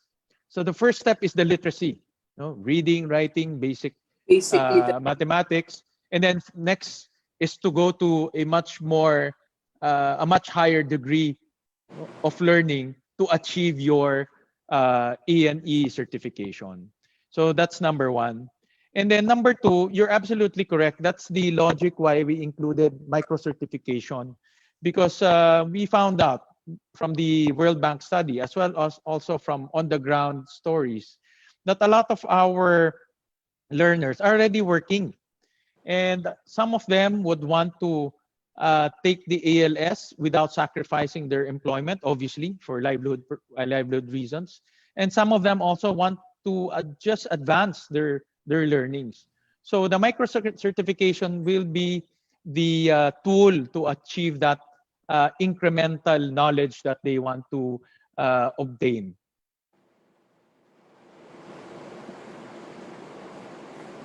Thank you very much. Okay. Okay. Hello. Maraming Hello, salamat. Mon. Okay. Si Flora. Flora, yes. Yes, Flora. Ano lang ito kay Senator Win. Senator Win. Yes, Ma'am Flora. We would like to thank you. We are very grateful in sharing your time with us despite your busy schedules, and to your insightful contributions to the directions of our literacy program for the OSY and adults, and making the literacy bill, the ALS bill, into a law. Congratulations din po sa inyo, Senator Win, our champion in the Senate. Marami pong salamat. Well, Ma'am Flora, my appreciation is also equally. I have equal appreciation for ENET and high appreciation for ENET, because you contribute your time and your effort and most especially your love for education, not only in the development of the ALS law, but also in other laws, and actually almost all of our laws, no? And our Basic Education Committee has already enacted 2 laws and possibly 3 more, 1 more within the next few weeks. But we're also working with Dr. Eric Mendoza on strengthening the LCC, the Literacy Coordinating Council, definitely the LCC is a tool that that we need to strengthen in order to address literacy in our country, or the problems of literacy in our country. And we're working to strengthen it. I don't believe in in in in uh, relegating the role of the LEC, but instead increasing the role and strengthening it, Yes. so that we can reach out to more clients and achieve zero illiteracy in our country. So we're excited to work with you, Ma'am Flora. I know you're very active. And, Salamat po. so just anytime that you want to talk and to discuss, feel free to let us know. Okay, Mr. Senator. Yes. Yes, Okay, yeah. Good afternoon po. Si Ronel Del Rio, Ronel. sir. Magandang hapon po. Thank you very much, Inet Philippines, for this opportunity. Senator number 1, salamat po sa pasensya ninyo. Yes, thank you. Thank you rin Apo. sa inyong pag-imbita. Opo, salamat po sa pasensya ninyo sa sektor ng persons with disabilities, lalo na sa mga deaf at ibang grupo. Pag nagtatalo-talo sila, alam nyo, marami pong issues talaga. At dahil po sa inyo ay napapakinggan po kami sa Senado pa. So sosyalin kami ngayon, ano? Kaya medyo iba siguro excited. But thank you for your patience that you have granted to our sector. And please, wag po kayong maubusan ng pasensya. Number 2, Mr. Senator, gusto po namin ipaalam sa inyo na yung pong alternative learning system ng DepEd ay hindi pa rin po ibinibilang ang persons with disabilities na po. Napakarami pong attempt na ginawa po ng Northfield Foundation halimbawa na ipasaloob sa loob ng DepEd yung para sa persons with disabilities, pero hindi po masyadong binibigyan ng pagkakataon ng DepEd. Kaya ang tanong ko po siguro, unang tanong ko po, Your Honor, papaano po sa bill ninyo o sa law na ito mabibigyan po yung mga may kapansanan na hindi naman po namin kasalanan, na hindi po kami nakapag-aral ng maaga kasi po wala akong programa talaga ang gobyerno, lalo na sa rural areas para po sa persons with disabilities. So ano po ang provision sa batas po ninyo, Your Honor, na magkakalinga po sa mga may kapansanang hindi po nakapag-aral ng maaga sa eskwela po? That's my first question, Your Honor. Okay. Ronel, in the law, itong alternative learning system law, talagang we made sure that kabahagi po ang persons with disabilities ho dito. At makikita nyo, may recognition ng persons with disabilities at mayroon ring support na ibibigay sa persons with disabilities natin. In fact, ito ay naging usapin to sa loob ng aming deliberasyon, no? Dahil nga may mga ibang sektor na nagsasabi ay hindi, dapat ano lang to sa mga hindi na-graduate, but pinaglaban ho natin na hindi, kasama ang persons with disabilities, lalo na sila dahil marami nga sila ay nahirapan ipagpatuloy yung aral, marami nag-drop out, no? At yan, nakikita naman natin yan sa comunidad ho natin. So rest assured na kasama yan dito sa version ng ALS natin at makikita rin ninyo, no, doon sa mga provision. At on top of that, malapit na namin i-sponsor sa floor yung kasama rin namin dito. Yes, yes. Inclusive education in support for learners with disabilities. No? Ito talagang tama ka. Mahaba yung pasensya namin dito. Salamat po sa inyo, Senator. 10 technical working group to. No, pinakamarami, sir. Record-breaking yan, sir. Record-breaking in all, in all laws. But we're very happy with the output. Sir, one final point, Inet, please. One final point po. Isa lang latest update ho na gusto ko ibigay sa inyo, sir. Doon po sa online learnings ng mga learners with disabilities, sir. Number 1 po, hindi pa rin kami sinasagot ng DepEd, although we appreciate the efforts of DepEd po in talking to us. Pero remain unanswered po sa amin doon sa 4,000 learning competency ho ng DepEd, ano ang expectations nila for the learners with disabilities for the school year 2020-2021? At kaya ho pala walang napoproduce na materials ang Bureau of Learning Resources dahil po ang ginawa pala ng DepEd, sir, ang instruction nila sa bawat division, kanya-kanya kayong gawa ng module. Kaya pala wala kaming makuhang material sa learning, kaya pala wala kaming makuhang sagot sa Bureau of Learning Resources, yung pala instruction. Bawat division, ginawa ng kanya-kanyang materials. At medyo disadvantage ho dito, hindi ho medyo, nalagay po uli sa disadvantage at lalong alanganin po yung mga learners with disabilities po na nasa rural areas. At huling-huli sir, ako po'y talagang natatakot doon po sa mga grade 12. Kasi diga po sir, pag grade 12, after ho ng grade 12 college na ho or trabaho na. Ngayon sa ganito pong sistema ng DepEd sa mga learners with disabilities, ano po kaya ang kalalagyan ng aming mga graduate sa grade 12? Maraming salamat po, Your Honor, and thank you, Inet Philippines. Yeah. Ronel, we'll take note of your comments doon sa yung pangalawa mong nasabi. I'll take note of that at makikipag-ugnayan po ako sa DepEd para makakuha po ng sagot. Maraming salamat Unfortunately, po. sa mga kasamahan ho natin, ay ang session ho namin ay 3 o'clock. Kaya kanina pa ako napapatingin sa oras at I need to excuse myself. But thank you very much to Inet and thank you very much to Ma'am Flora for inviting me. And of course, kay sa ating LCC Secretariat, kay Dr. Eric Mendoza. Maraming salamat po sa pag-imbita at di pa naman to yung huling pagkikita natin. I'm sure marami pa ho tayong pagkakataon na magkita. At si Rene. Rene, kumusta? Okay. Maraming salamat. Thank you. Last point lang kay Senator. Last point lang, Senator. Yes po. Meron po kaming invitation sa inyo para sa October 5, World Teachers Day. Pinadala na po namin sa opisina. So, yun lang po. Okay, ma'am. I'll coordinate with you po. Opo. Sir, ito na lang po ang huli. Yung certificate of recognition naman po na nagmula po sa INET.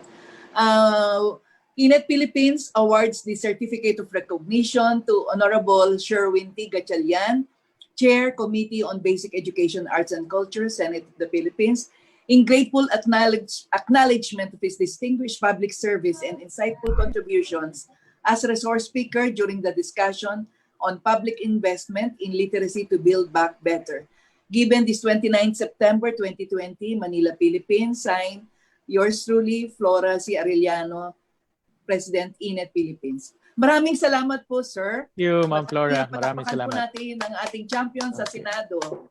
Maraming salamat, Senator Win. Po, salamat po. Maraming salamat. Thank you. I'll see you guys po soon. for photo ops.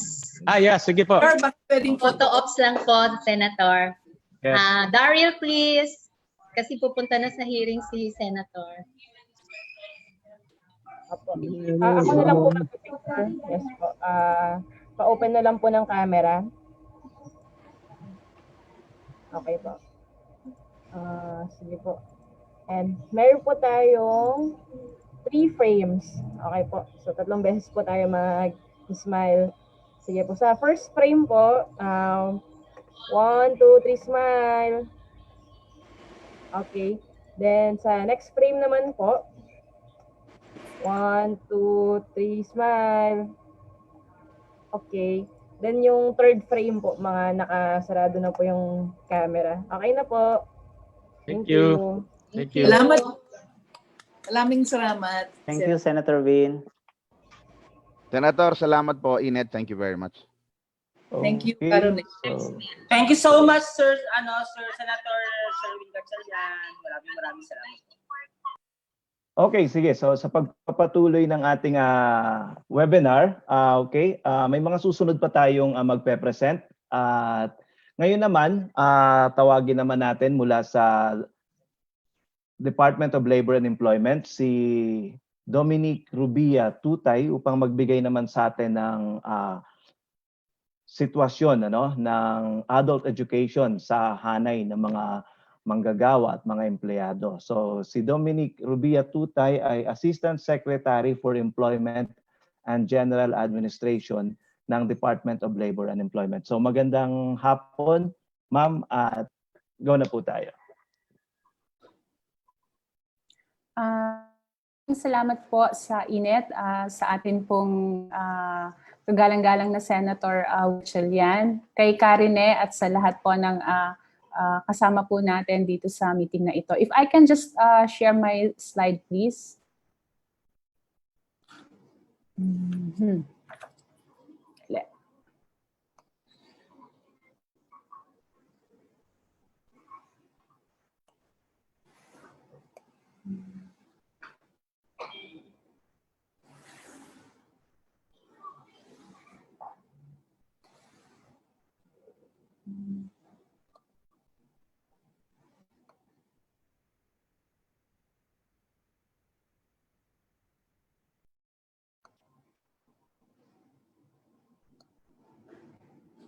Nakikita po ba yung slide ko?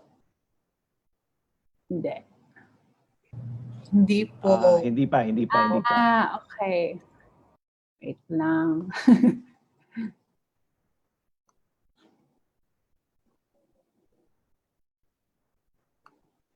Pasensya na po at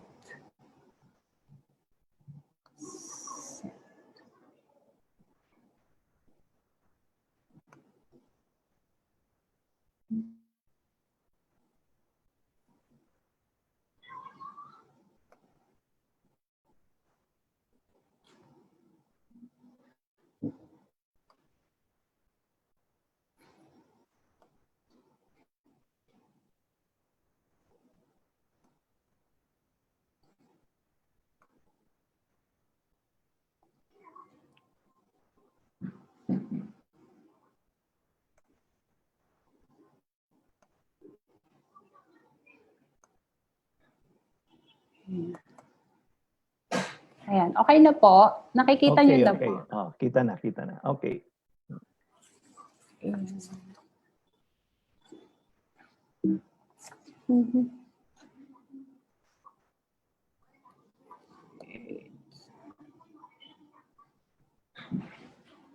Ito ang difficulty sa technology. Okay, but anyway, sige po. Ayan. So maraming salamat po uli sa inyong imbitasyon sa pangalan po ng aming kalihim, Secretary Bebot Bello.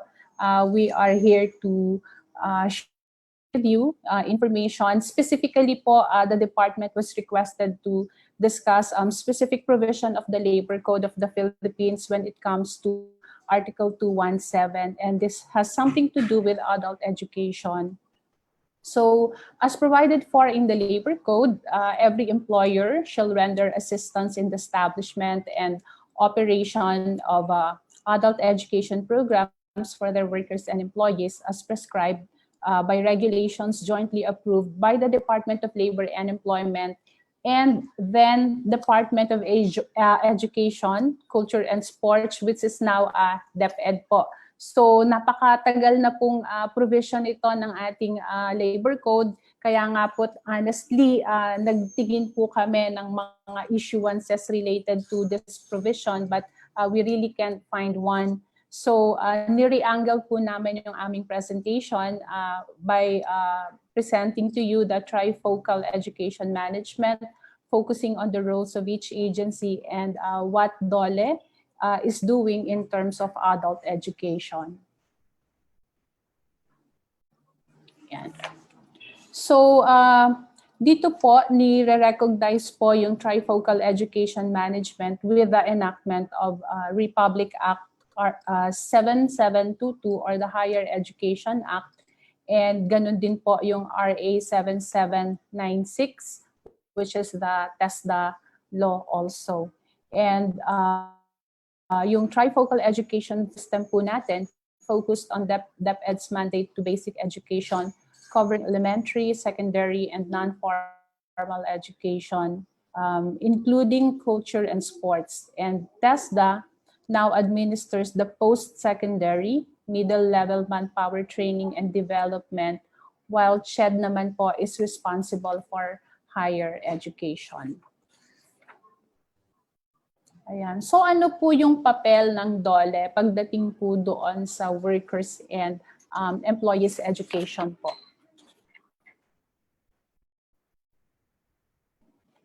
Ayan. So yung pong labor education for workers and employers on their rights and responsibilities is enshrined in Article 218 and Article 292 of the Philippine Labor Code as amended.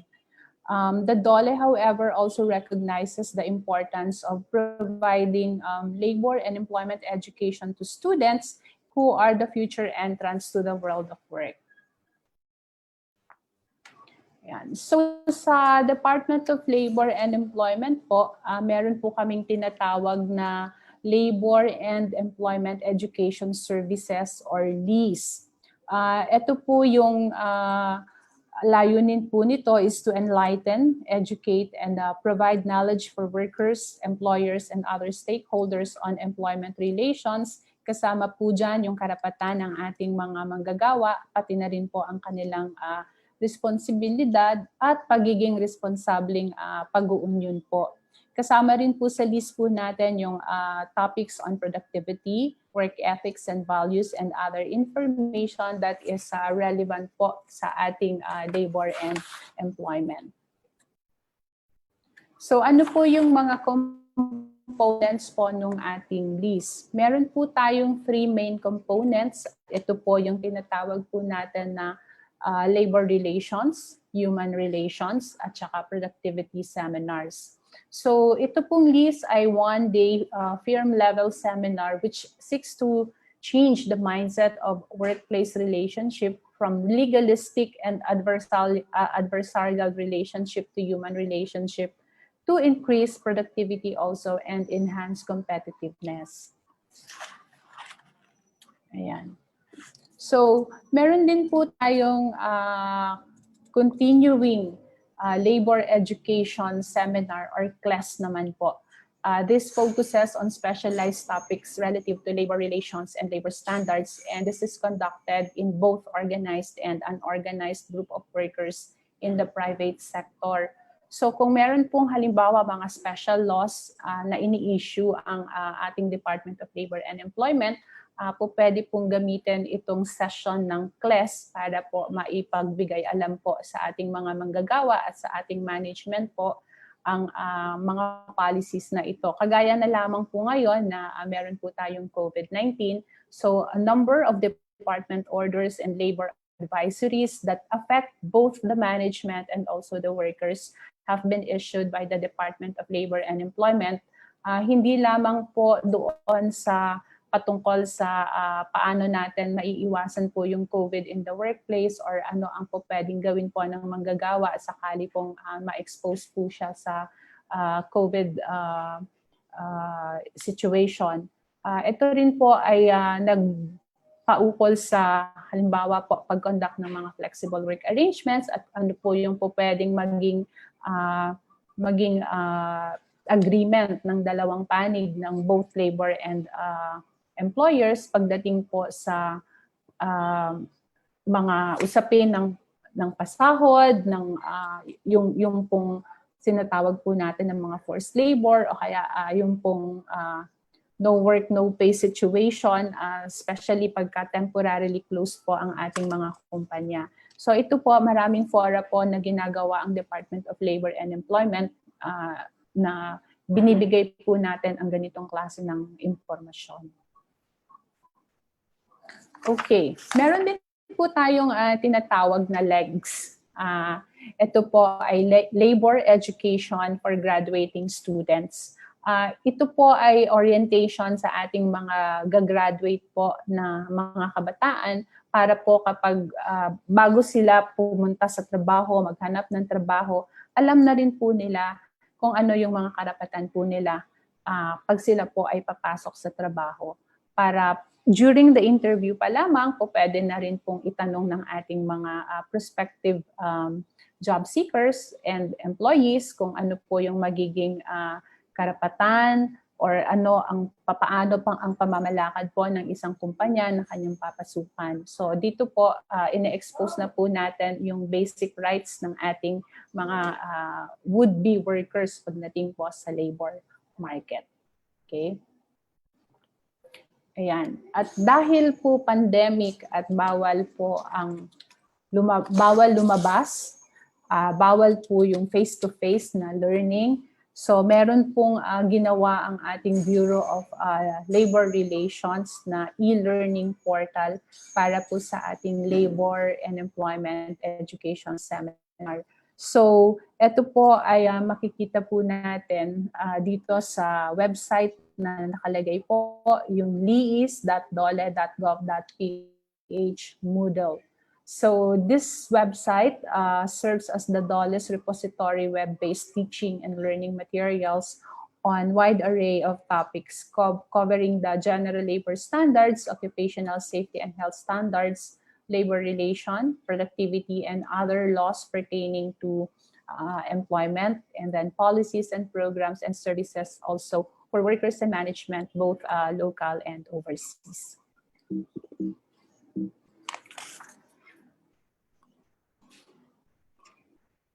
Okay. So, yung features po ng ating LEAS e-portal, it uses the Moodle platform similar to what is being used by some online universities and training institutions. It also contains basic labor and employment education course and other modules on specific labor policies, programs, and services. Self-paced learning with interactive e-learning modules and also quizzes. Issuance of certificates also after completing the seminar, and monitoring and evaluation through the analytics provided. So the monitoring and evaluation of our LEAS is being undertaken by the Bureau of Labor Relations as mentioned earlier. Okay. So meron din po tayong tinatawag na Productivity Toolbox, which is a program being run by our National Wages and Productivity Commission. So it features training programs and technical assistance to improve the capability and motivation of our enterprises to adopt productivity technologies for the continuous improvement towards enterprise development and growth. The toolbox makes use of the ladderized approach in learning and application, whereby the training program provided are based on the ability of the enterprises to adopt the technology and systems improvement. Ayan. So while we advocate for lifelong learning for human capital development, DOLE also seeks to achieve a stable, just, and dynamic industrial peace that enables workers, employers, and other stakeholders to become responsible partners in building harmonious labor management relations and also to attain decent and productive workplace through the labor and employment education program.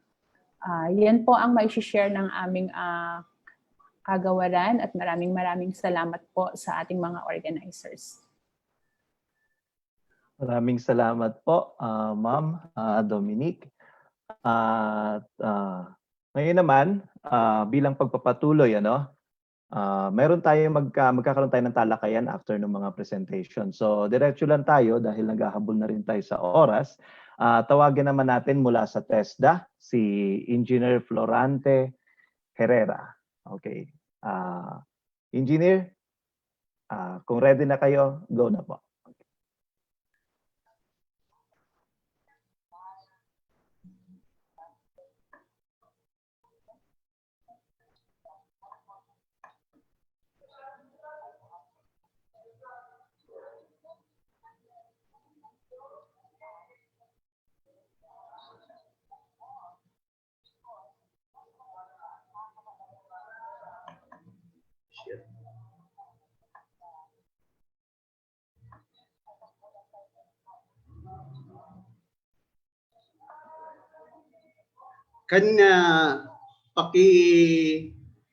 Stop ng sharing, please.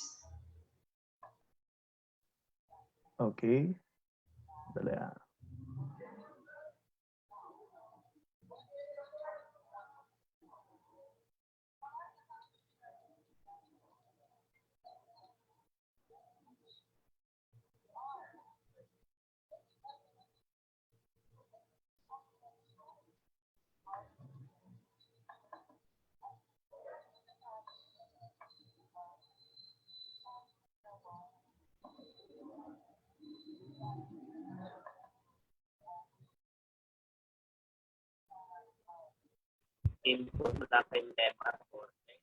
Somebody still sharing the screen. Para ma-counter. Okay na? Yan. Can you see na po? Yes. Okay na. Go na po. Go na. Okay. Go na. Okay. Good afternoon.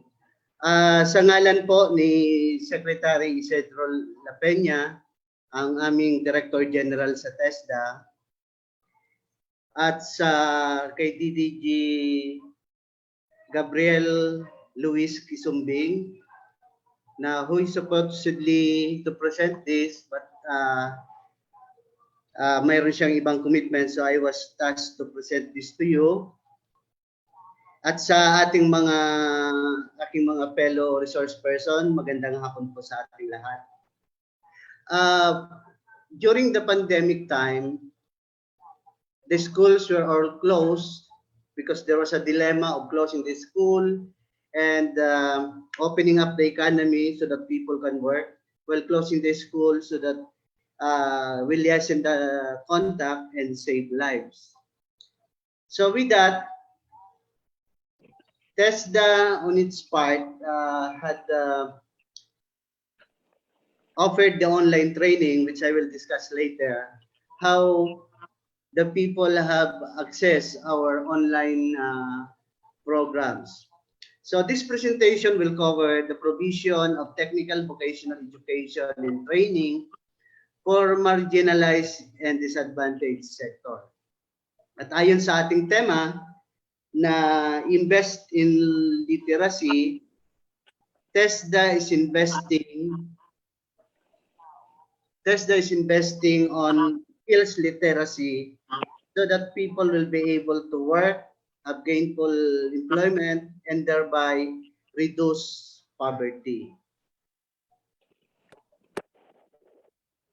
So ang TESDA ho, sinusundan yung National TSD Plan, which is a 6-year development plan for the Tibet sector, which was adopted by the President through Executive Order number 83.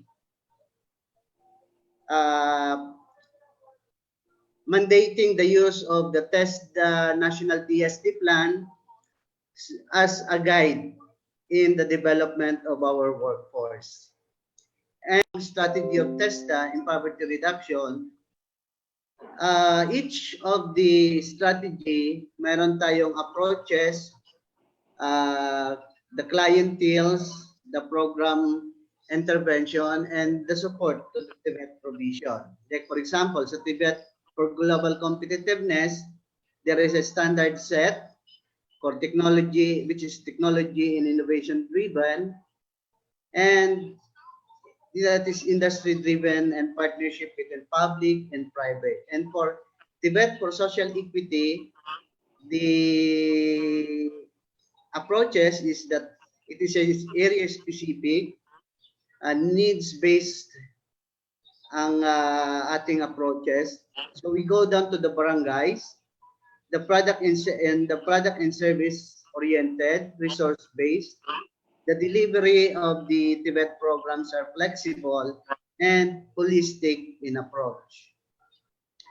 For our types of client, for Tibet for Global Competitiveness, of course, these are the workers in industry, the OFW, those who are for wage and self-employment, and the graduates usually goes to wage employment in industry or in other business sectors.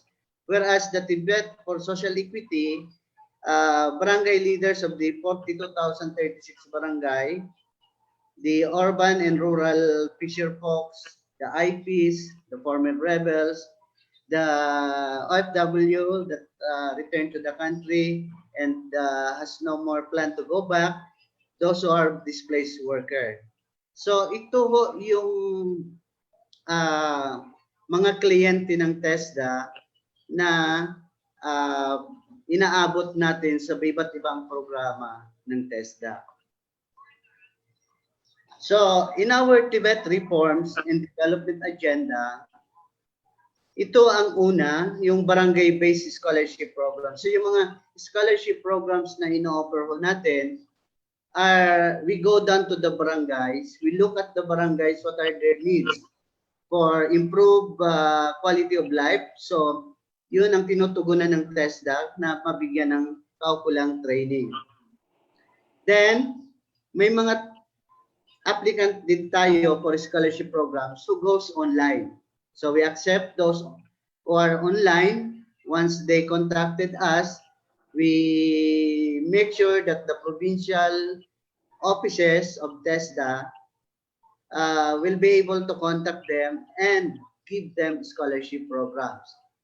And for those who come to the offices considered as walk-in scholarship application, of course, we entertain them and give them scholarship programs. Now, to ensure that there is quality, we usually conduct a technical audit of TVET schools and programs. If the programs does not meet the qualification standards, those standards that are set in the training regulation, then we close that particular program.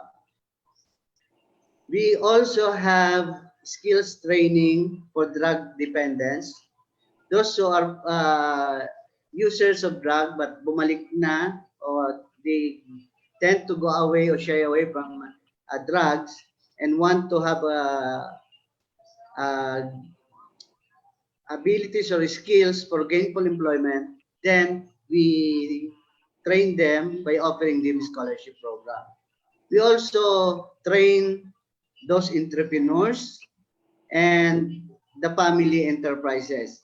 So we need to assist, especially those in the micro and small, medium enterprises, to have the skills so that they will be able to manage well their enterprise at mapalago pa nilang lalo ito.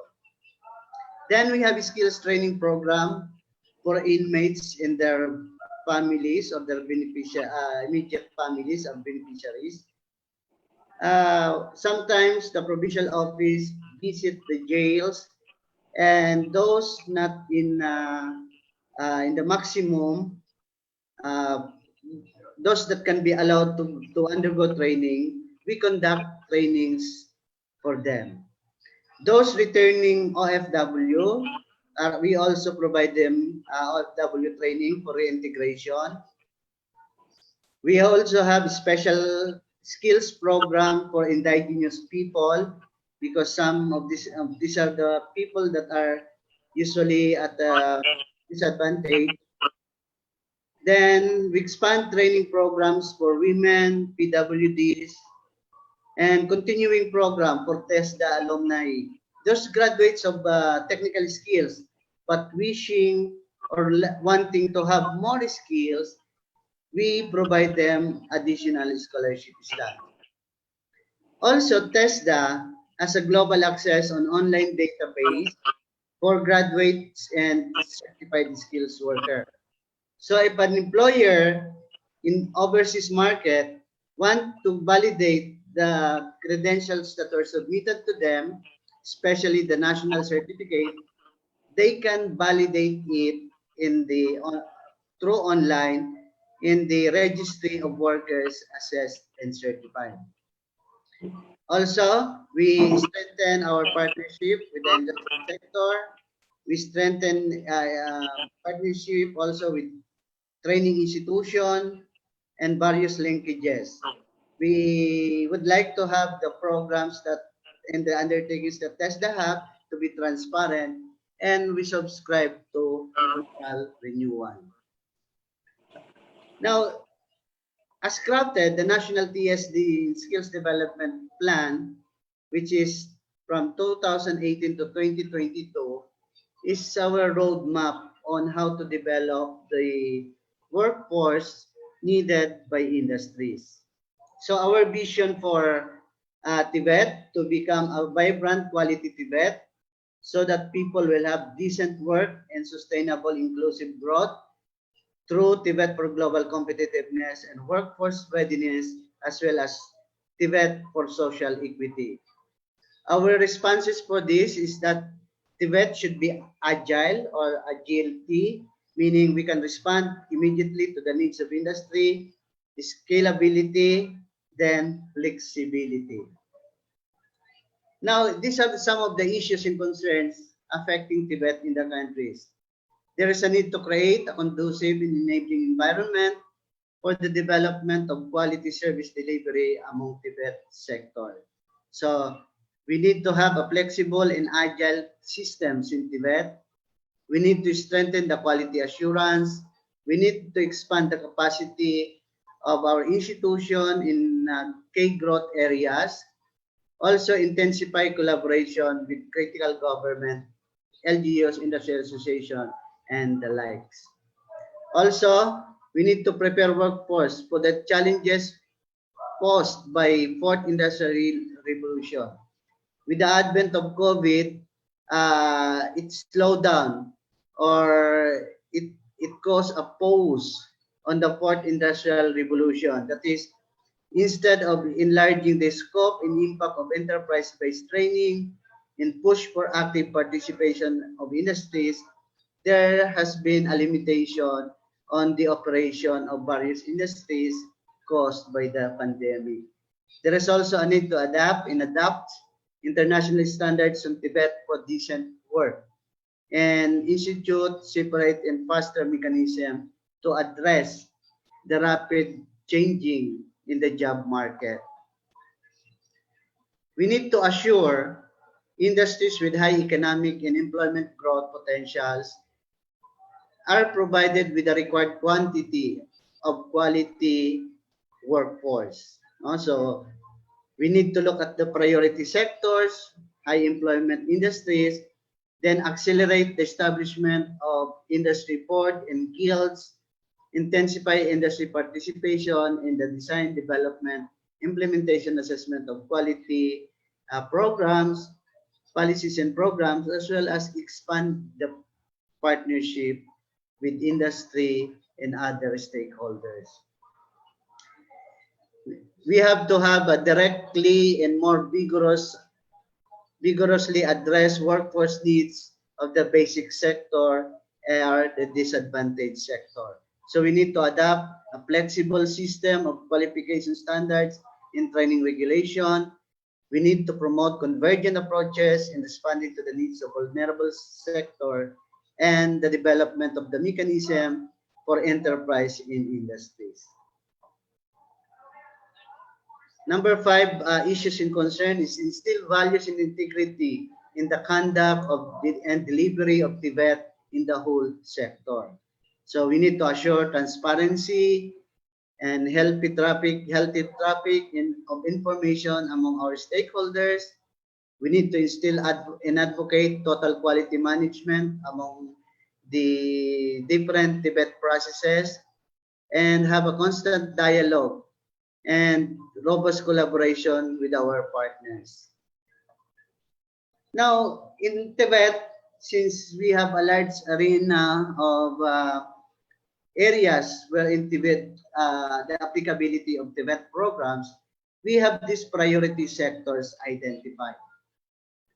The first group consists of tourism, hotels and restaurant, construction, IT, BPO, and communications. No? These priority sectors have large employment and are growing rapidly.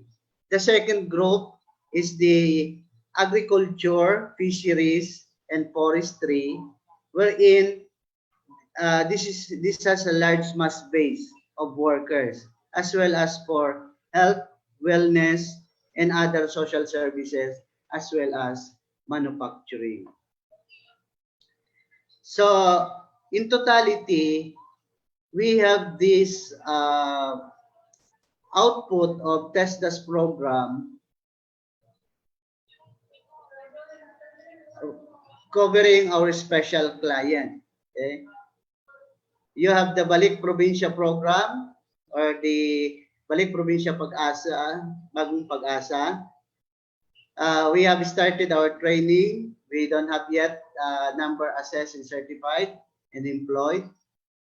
We have the community training and employment coordinator, cooperatives, currently employed workers, disadvantaged or displaced women, displaced higher education, teaching personnel, displaced workers, employees with contract or job order status that needs to be upgraded, the family enterprises, family members of farmers and fishermen, family members of inmates and detainees, family members of micro entrepreneurs, farmers and fisher folks, former rebels, indigenous people, industry worker, informal settlers. So we have a wide array of clients in all our Tibet programs. And here are the data for enrolled, graduates, assessed, certified, and the number employed. Okay, the same, various clientele. So enrolled, graduate, assessed, certified, and employed. Now, as I said in the beginning, due to the pandemic, most people who are quarantined in their homes and has nothing to do turn to TESDA online program. So between March 16 to September 13, 2020, the total program that TESDA had developed is 71 courses. And the number enrolled on these programs reaches 965,929. So almost 1 million of the Filipinos have enrolled in our TESDA online programs. And as of September 13, the number of completers are 452,992, meaning that there are still half of them that are ongoing with ongoing programs. So, napakalaking tulong ho sa ating mga kababayan yung TESDA online programs, bukod sa nakalimutan nilang sila ay nasa quarantine at nagkaroon pa sila ng skills, natuto ng iba't ibang skills. Now, TESDA is the lead agency in the Poverty Reduction, Livelihood, and Employment Cluster under the Executive Order number 70.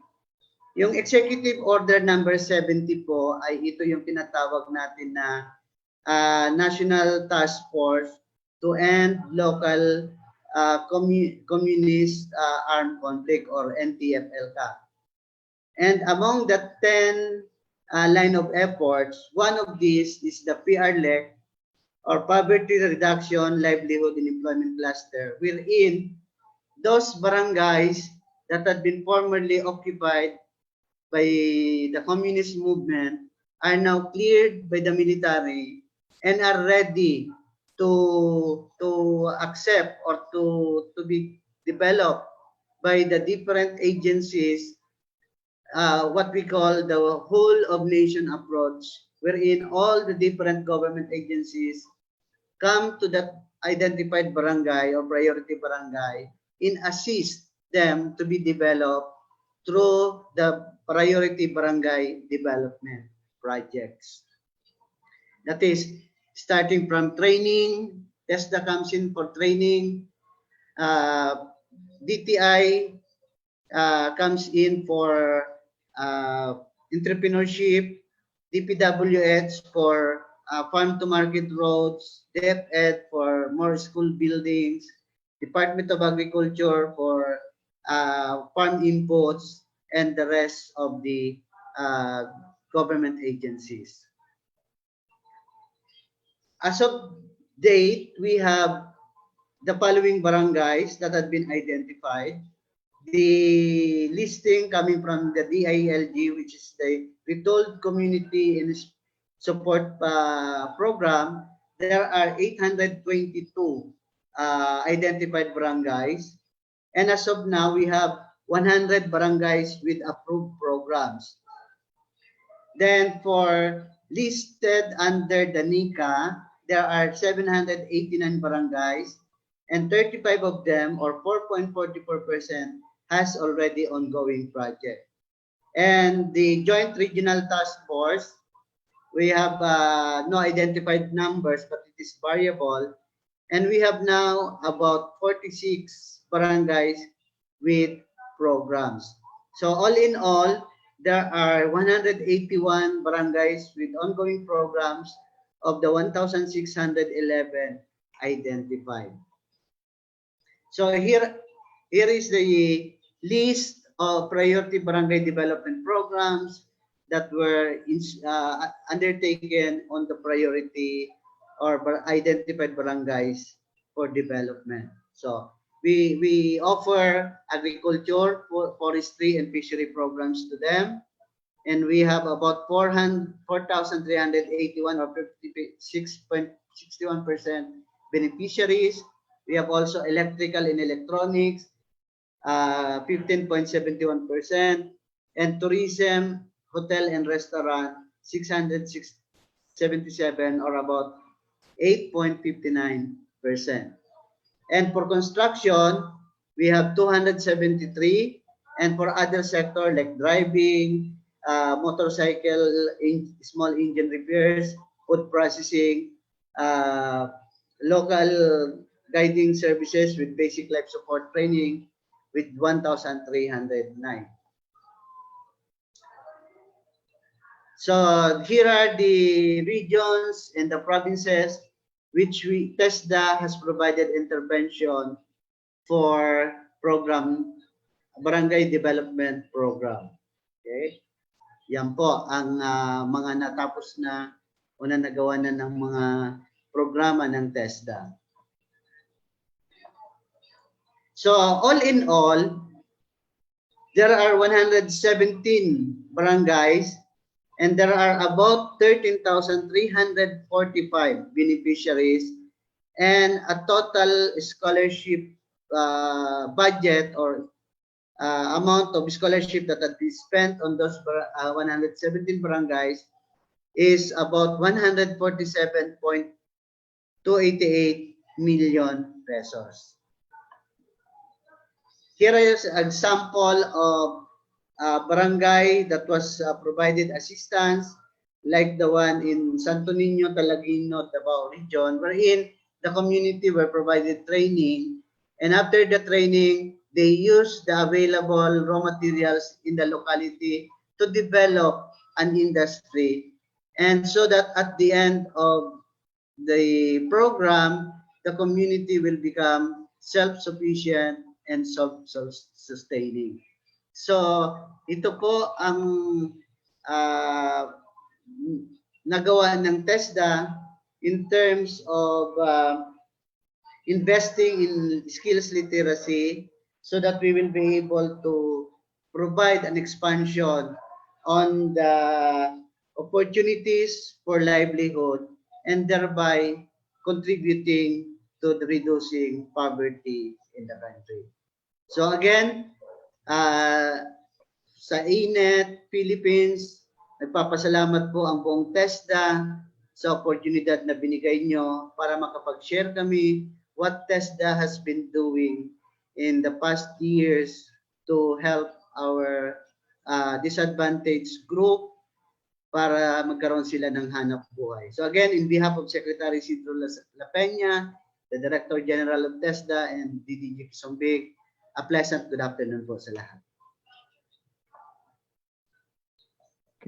Maraming salamat po, Engineer Herrera, sa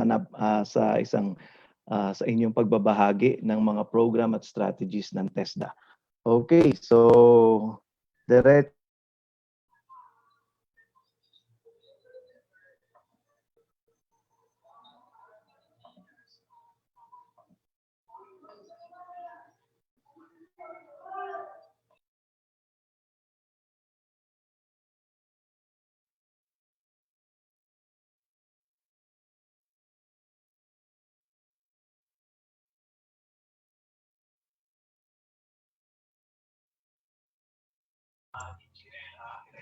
Hello, Mon. Mon?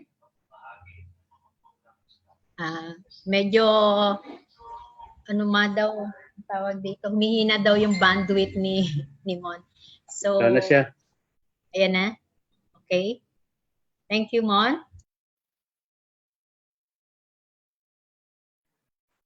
Walang May, wala siya eh.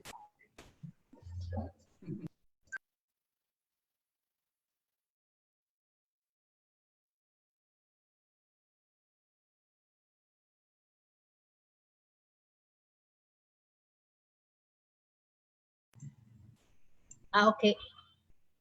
Okay, so medyo namang problema si Mon sa bandwidth niya. So, good afternoon. So to continue our webinar on public investment in literacy. So after our government agencies and legislative body, we can now hear from the private sector. So we have here Miss Abigail Gorospe, the communication advocacy and research manager of uh, Employers Confederation of the Philippines from ECOP. So we can hear the advocacies of ECOP before, during, and beyond pandemic. So take it away, Miss Abigail. Thank you very much po, Miss May. And I also would like to thank Inet Philippines for the opportunity given to us para i-share po yung advocacies ng ECOP. So allow me to share my screen lang po, no? Wait lang po. Alright. First and foremost, sa mga hindi pa po nakakakilala sa ECOP, we are the Employers Confederation of the Philippines. Kami po ang counterpart dun sa scheme of tripartism, kumbaga. Kami po ang counterpart ng government, specifically ng Department of Labor and Employment at saka po ng worker sector, organized labor. So ano lang po, greetings din po kina Asek Nikki at saka kay Karen ang aming mga kapartner po at mga kausap po palagi sa tripartite in terms of policy and decision making.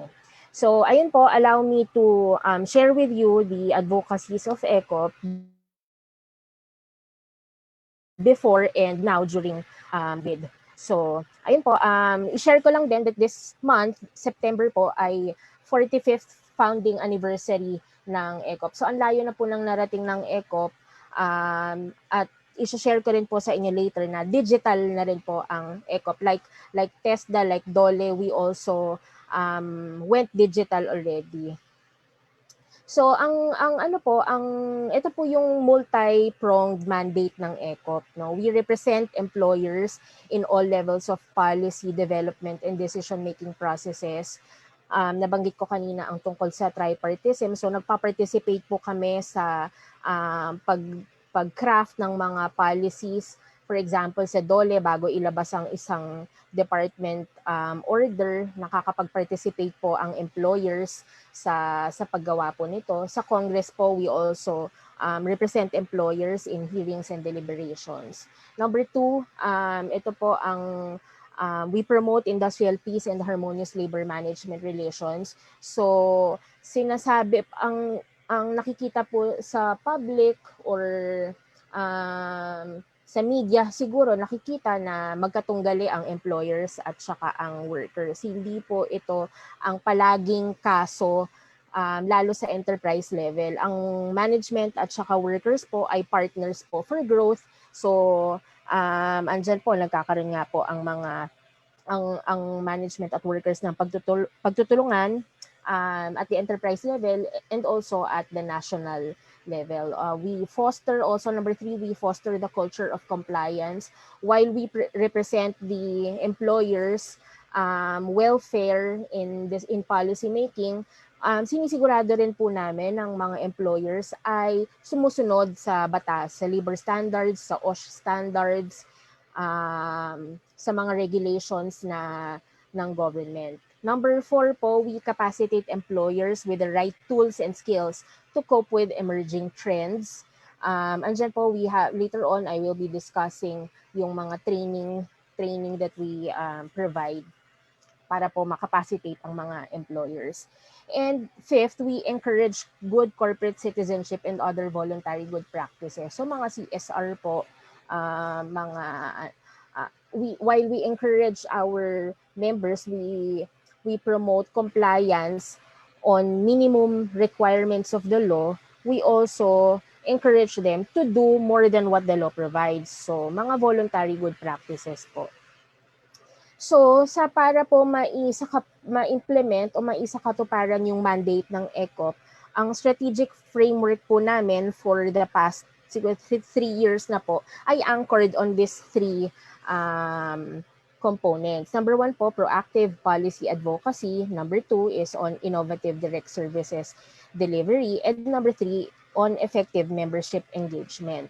On proactive policy advocacy, ito po yung list ng mga ginagawa namin to advocate in behalf of employers. So, nandito po makikita ninyo po, we network with our counterpart trade unions. Meron po kaming close partnership with the largest trade unions in the Philippines. We also have working committees within the organization. Meron po kami ng Gender Committee, Diversity and Inclusion Committee. Meron po kaming working group on labor and social policy issues. Ayun po. We also have information dissemination campaigns. So kapag may mga bago pong mga issuances ang Department of Labor, iniimbitahan po namin sila para makausap po ang mga members namin, ang mga employers, para ma-apprise sila on the new developments and new and mga issuances ng Department of Labor, for example, DTI, ganyan po.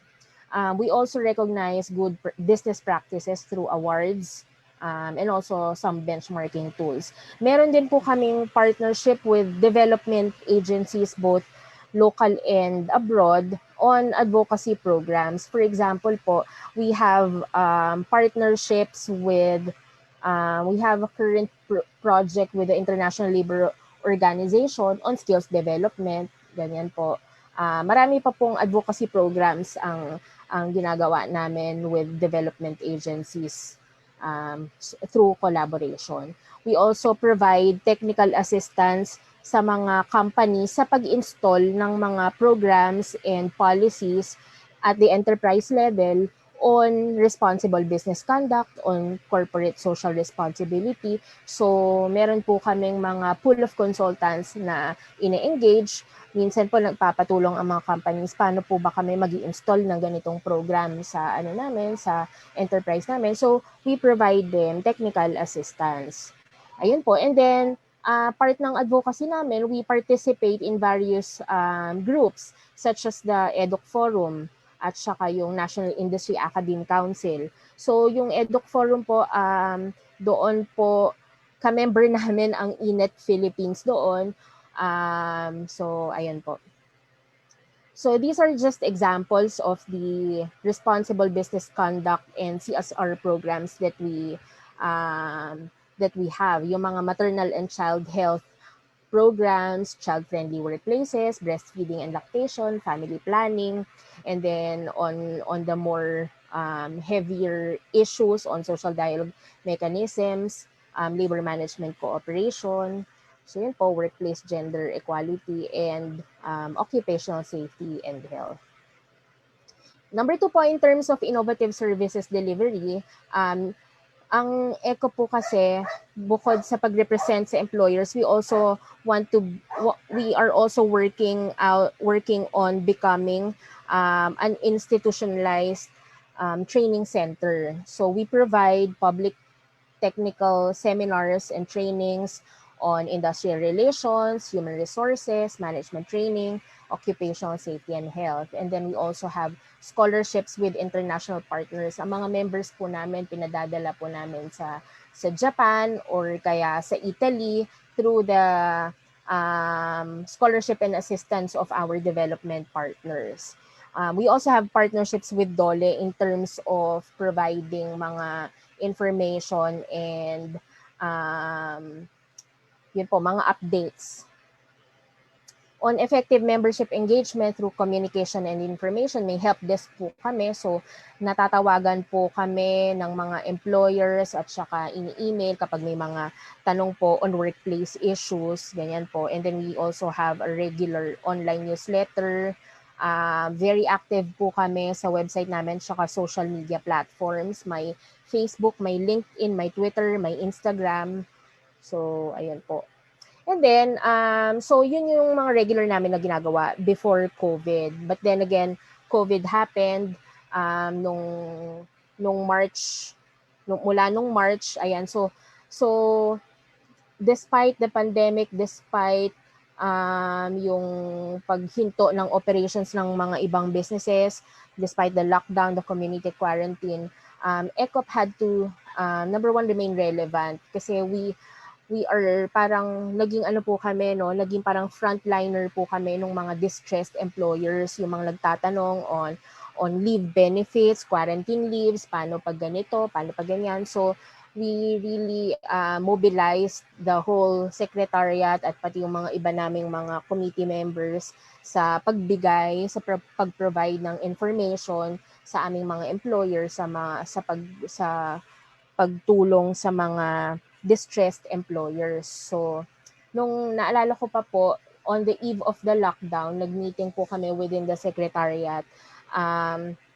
Talagang sabi nung may nag-suggest na, oy, gumamit tayo ng Zoom. Sabi naman naming mga iba na, bakit mag-Zoom pa? May Facebook Messenger naman.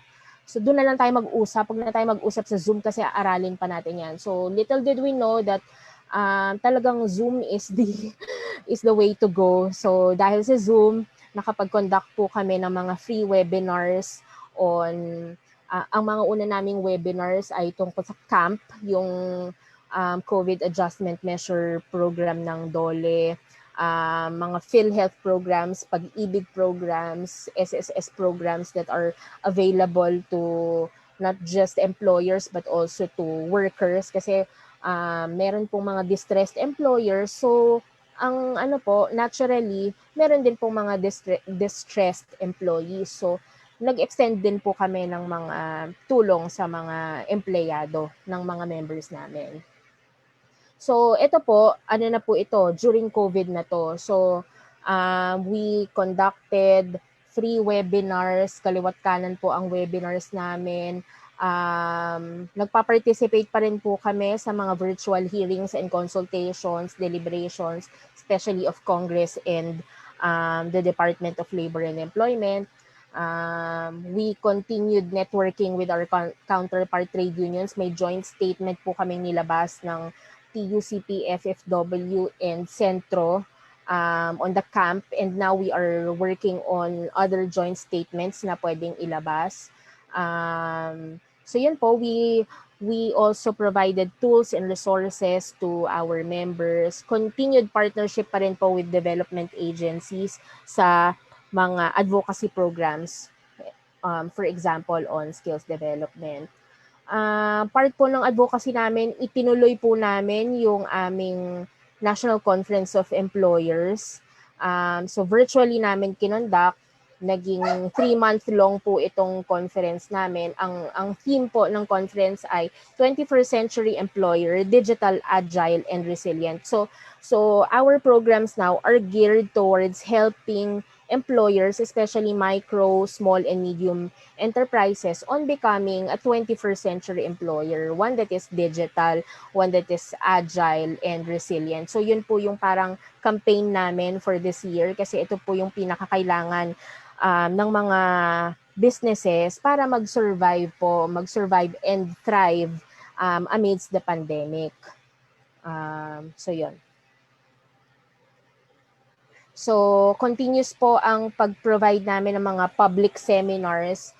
This time, medyo in the context of the pandemic. So, we talk about alternative work arrangements, flexible work arrangements. We provide trainings on, let's say, how to design online trainings, climate surveys, yung OSH po in the context of workplace prevention of COVID, ganun po. And then we continue to provide, we partnered with development agencies on conducting technical trainings. Andyan po, kasama na dyan yung digitization and digitalization. Meron din po kami on soft skills development, entrepreneurship development, reputation and crisis management, etc. Part of the services that we provide, ang DOLE po pag lumalapit po sa amin, especially the regional tripartite wage and productivity boards at saka yung national wages and Productivity Commission lumalapit po sa amin, i-share niyo naman po ito among your members. So mga free webinars po ng DOLE.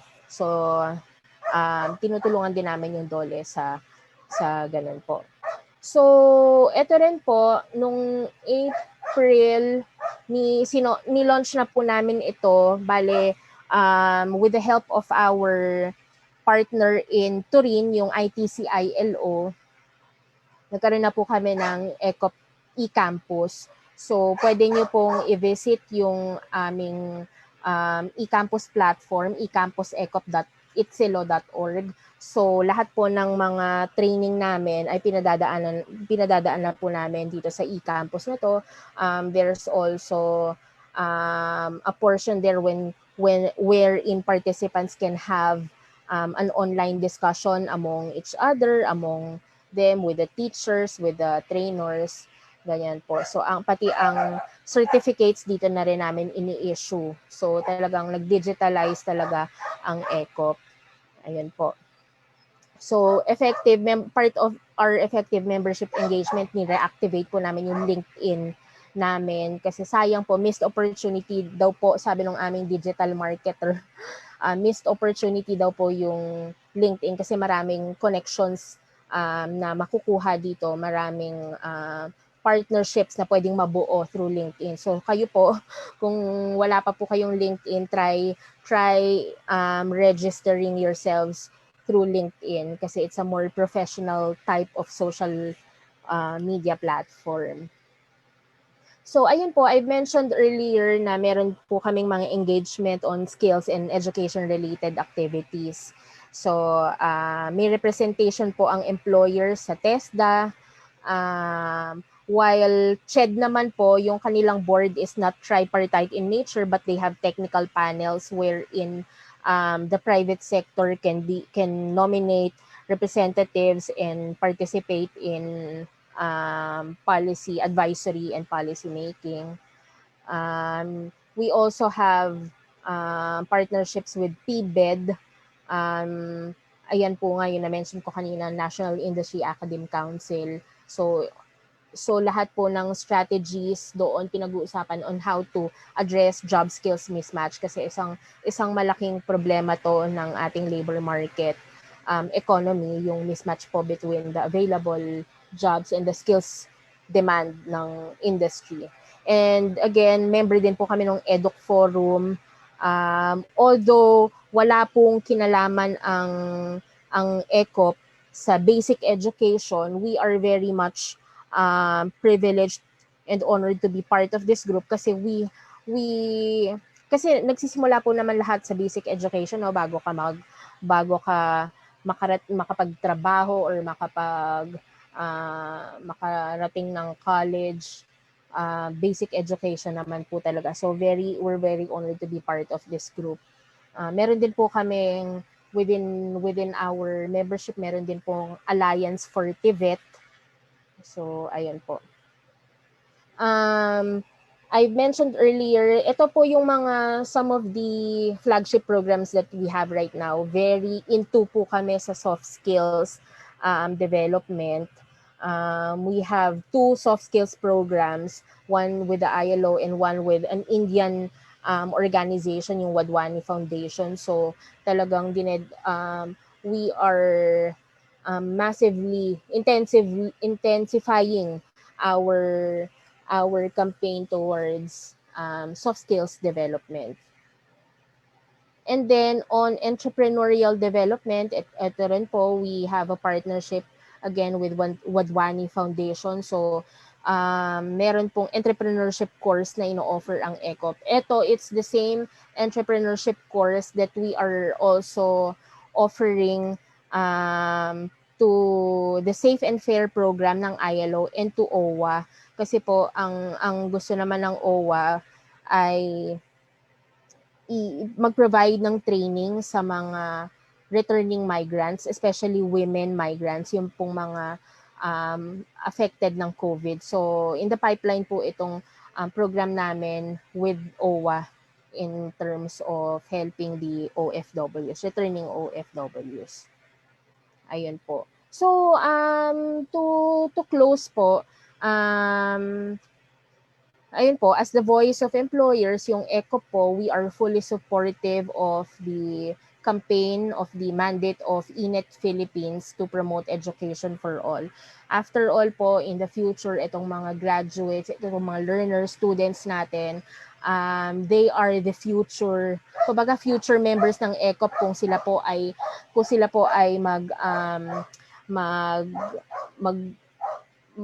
pumili na maging business owners din in the future, mga entrepreneurs. And these students and learners also, these graduates, eventually, kung hindi man sila mag-go into business, and I am sure they will be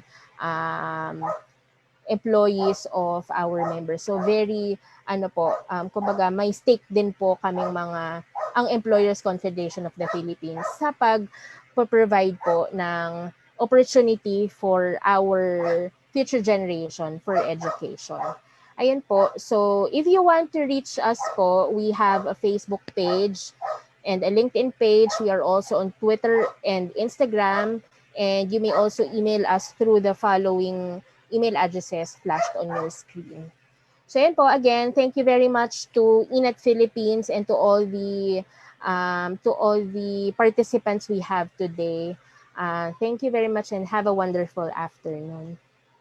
Okay, maraming salamat din, Miss Abigail Gorospe ng Employers Confederation of the Philippines.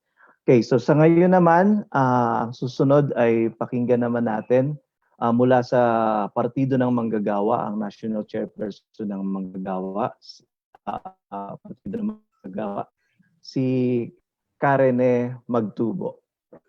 Okay. May audio okay? Okay.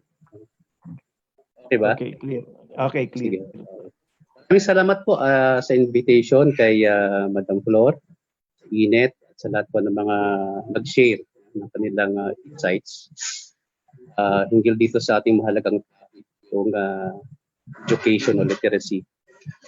Tama nga po po yung presentation kanina na talagang malaking epekto sa mga manggagawa itong kakulangan sa education o literacy, sa basic education.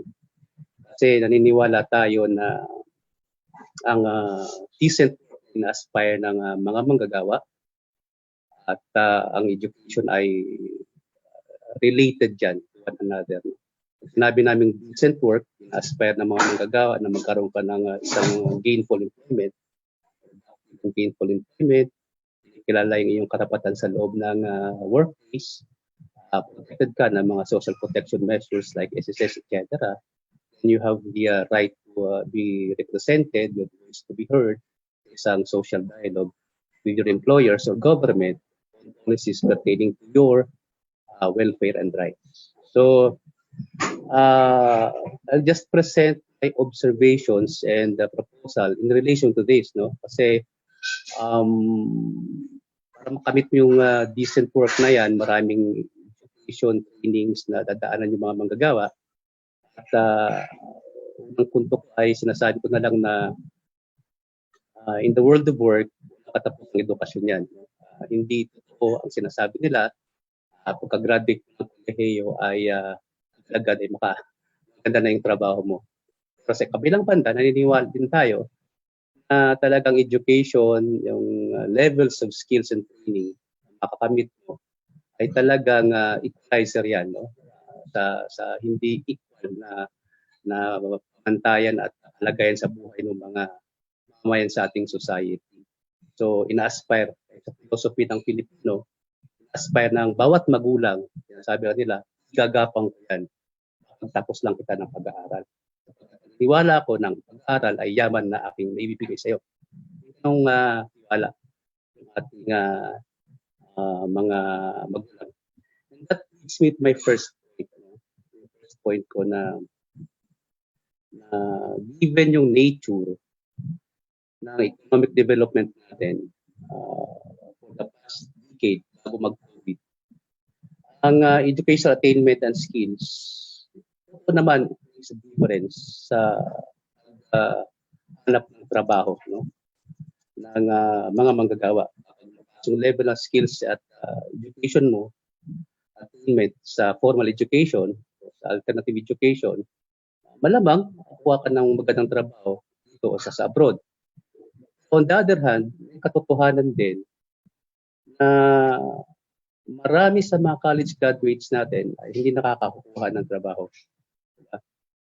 At dahil dyan sa mga rason na karamihan ngayon ng mga trabaho given ng automation at different schemes of employing people ay contractual in nature. So may problema talaga sa continuity ng trabaho. Karamihan ng trabaho ay contractual. Given the fact na ang may positive development o growth sa ekonomiya, it cannot generate enough opportunities para tugunan yung lumalaking labor force taon-taon, yung 15 years and above, which are willing to work. So meron pang problema ng job mismatch dyan. Ang napoproduce natin sa ating mga education institutions, training institutions, na graduates cannot fill up yung mga pangangailangan ng industriya. May mismatch sa product. So, ang first proposal namin sa labor group is to have this government virtual program, yung strategy nila to fill up the mismatch, to enhance education and training para maihanda sa employability ng mga tao.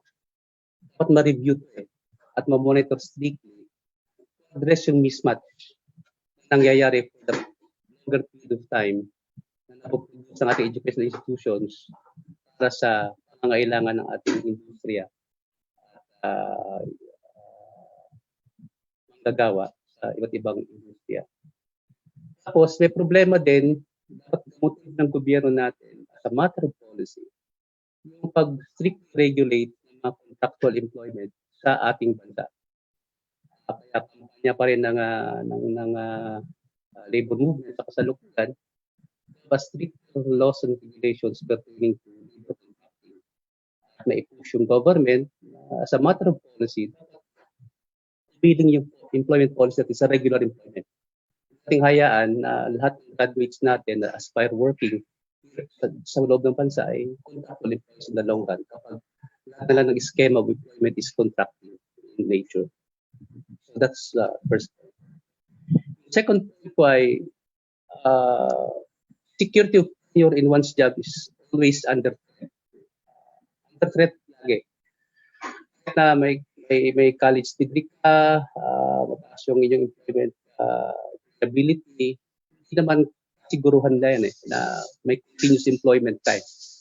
Kasi nga, yung umiral na design sa ngayon ay tawag ng mga employers na maintain na kami ng core and all others are contractual in nature. Dati, usually necessary, regular lahat. Sa ngayon, di na. For employees, ang particular ay pwede contract out. So, kapag yan ay nagiging kalakaran na at as a matter of policy ay hindi ma-regulate ng ating gobyerno, always under threat yung security tenure ng mga manggagawa. Dagdag pa, nag-automate kasi ang ating mga production processes para naman, siyempre, sa layunin ng mga employers to save costs, para sa sustainability ng profit, and siyempre, competition. Globalization na tayo ngayon. Kailangan ng policy natin is to have an institution. Sa ngayon, walang institution that caters solely sa matatanggal o madidisplace sa panahon ng pandemic na nangyari ngayon. And doon sa mga automation schemes o labor-saving devices na in-employ na employer to save cost to be competitive sa globalization ng ekonomiya. Wala tayong institutions that kapag na-displace ka sa mga authorized causes of retrenching employees sa panahon ng pandemic, wala tayong unemployment insurance, workers to be trained at bigyan ng support para re-employ siya to the economy at ma-upgrade yung skills niya para ma-enhance yung kanyang employability. May ganung kulang tayo. Nasasabi namin, ang second point is that security of tenure one's job is always under threat. Lamang sa privatization schemes, kundi sa automation and ibang disenyo employment schemes na maaring ma-displace mga manggagawa. At kung ng pandemya, nakita naman natin, ang institution na cater sa yung manggagawa, i-retrain siya para maging employable siya uli. Siya ay sa productive age. So that's the second point. The third point is, well, we have TESDA.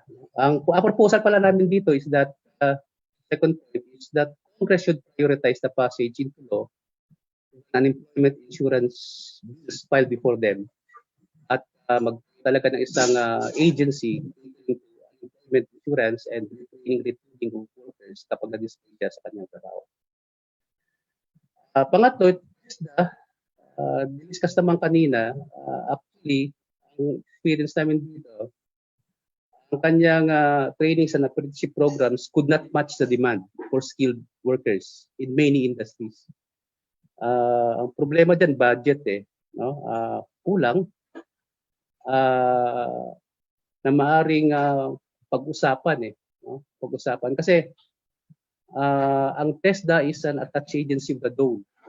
The DOLE's budget ay almost 50% ay TESDA.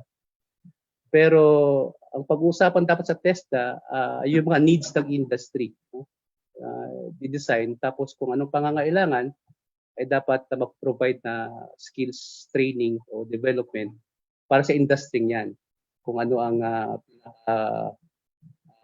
maunlad na industriya ngayon, nangangailangan ng trabaho, dapat patuon yung programa ng TESDA.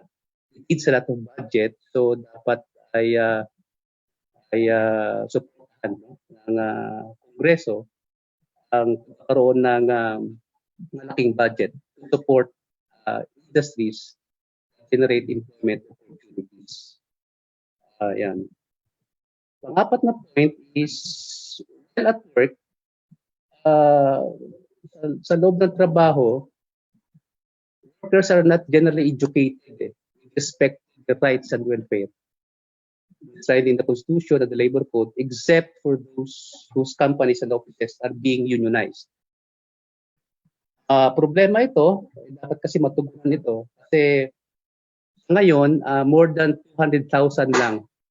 200,000 out of more than 40,000 workers in the labor force were collective bargaining agreements.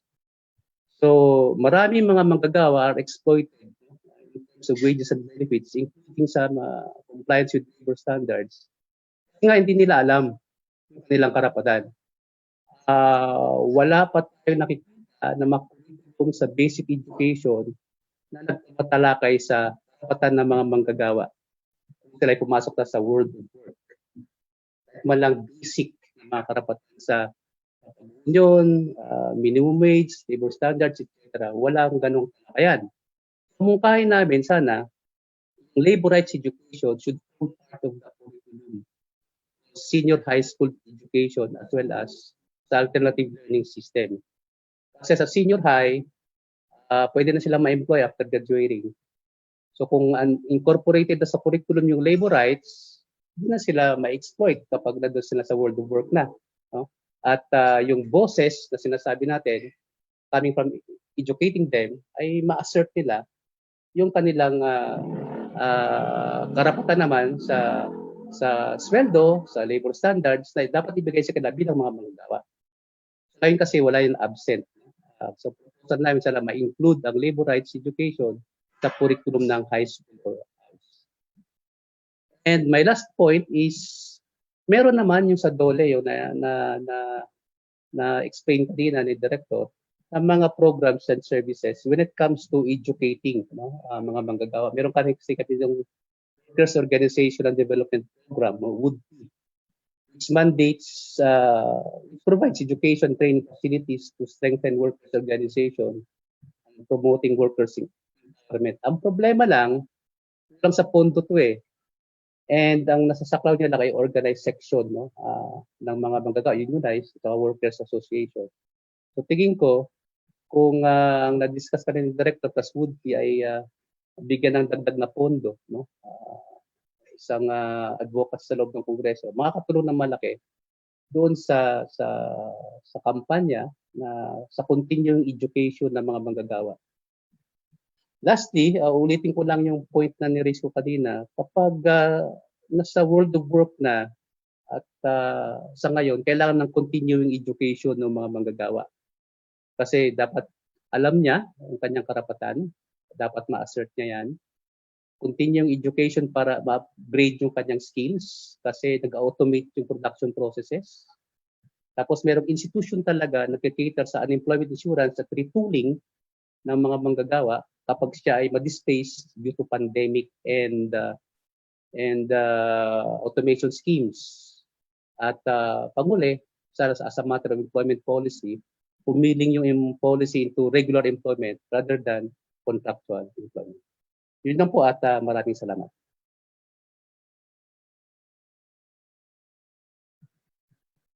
Thank you po. Hello?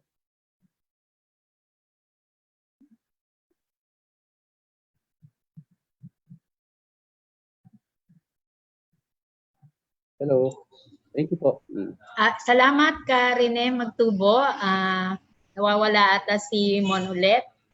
Mon, if you are somewhere there. Oo. Salamat ka, Rene. Invite ka ulit namin sa INET for other initiative. Gagawa na ako ng presentation. Okay lang, opo. Okay. Sige, salamat ka, Rene. Okay, at kamusta dyan sa inyo sa Marikina? Sa mga manggagawa. So, at this point, sa lahat ng naging inputs natin sa maghapong ito, tinatawagan naman natin ang ating kasama, si Olivia Lucas, at mas gusto namin tawag sa kanya ay Oli, no? Si Oli ay representative ng Steering Committee on the Philippine Open Government Partnership sa NCR. So para bigyan tayo ng overall synthesis ng maghapong talakayan. At si Oli rin ay nasa anong tawag doon? Advisory Council ng INET Philippines, Advocacy Council ng INET Philippines. Take it away, Oli. Thank you. Okay, thank you. Thank you, May. Anyways, maybe to start it off, no? Sorry. Earlier this week, SWS, which is the Social Weather Station, released the results of its survey on hunger. Well, it was not surprising that the prevalence of hunger has risen. Tumaas daw ang hunger. Well, that's expected. But what is more interesting in what SWS reported, kung babasahin mo yung kanilang report, you can get it from their website, ay yung incidence of hunger ay mas mataas doon sa mas mababa ang educational attainment. So the incidence of severe hunger doubled among households with non-elementary education, with non-elementary graduate respondents, where it rose only by very small percentage points with those with higher education. Sumunod na slide, please. Dito mo makikita, dito sa sumunod na slide, no, dito sa graph na ginawa nila, kung paano yung distribution. Yung second column, yan yung column kung saan nandoon yung nagkukulang yung hindi pa nakatapos ng elementarya. So sa kanila, pinakamataas ang incidence of hunger. Tapos pababa ng pababa, habang gumaganda ang iyong educational attainment hanggang doon sa college, pinakamababa ang kanilang incidence of hunger. At doon sa mga nakapag-college, pinakamababa rin ang incidence of severe hunger. Next slide, please. So what does this suggest? No? If you take a look at this, low educational attainment will actually result in what we always know, low income. You have a low income family. A person with low educational attainment will start a family which will have lower incomes. This is, I think, basic in its reference in a lot of studies. But at the same time, a low income family, if you have hunger in a low income family, that means you have child hunger. And when you have child hunger, you have stunting. And when you have stunting, you have arrested brain development. And then you have dropping out of school. Recall that, DepEd is meant to have a feeding program, and that's actually the purpose of that feeding program, in order to alleviate child hunger and arrest stunting. But because if you cannot arrest that, what you have is a child who may not prosper in school, who may not be able to keep up with his classmates, and therefore you have a child who is going to drop out of school because he is getting more income or more relevance by dropping out of school and trying to get into the job market. So he has a better return by going into the job market than staying in school, where he might be bored and where he cannot even understand what is going on. And what happens to that? You have a person, again, with low educational attainment who will start another impoverished family. Next slide.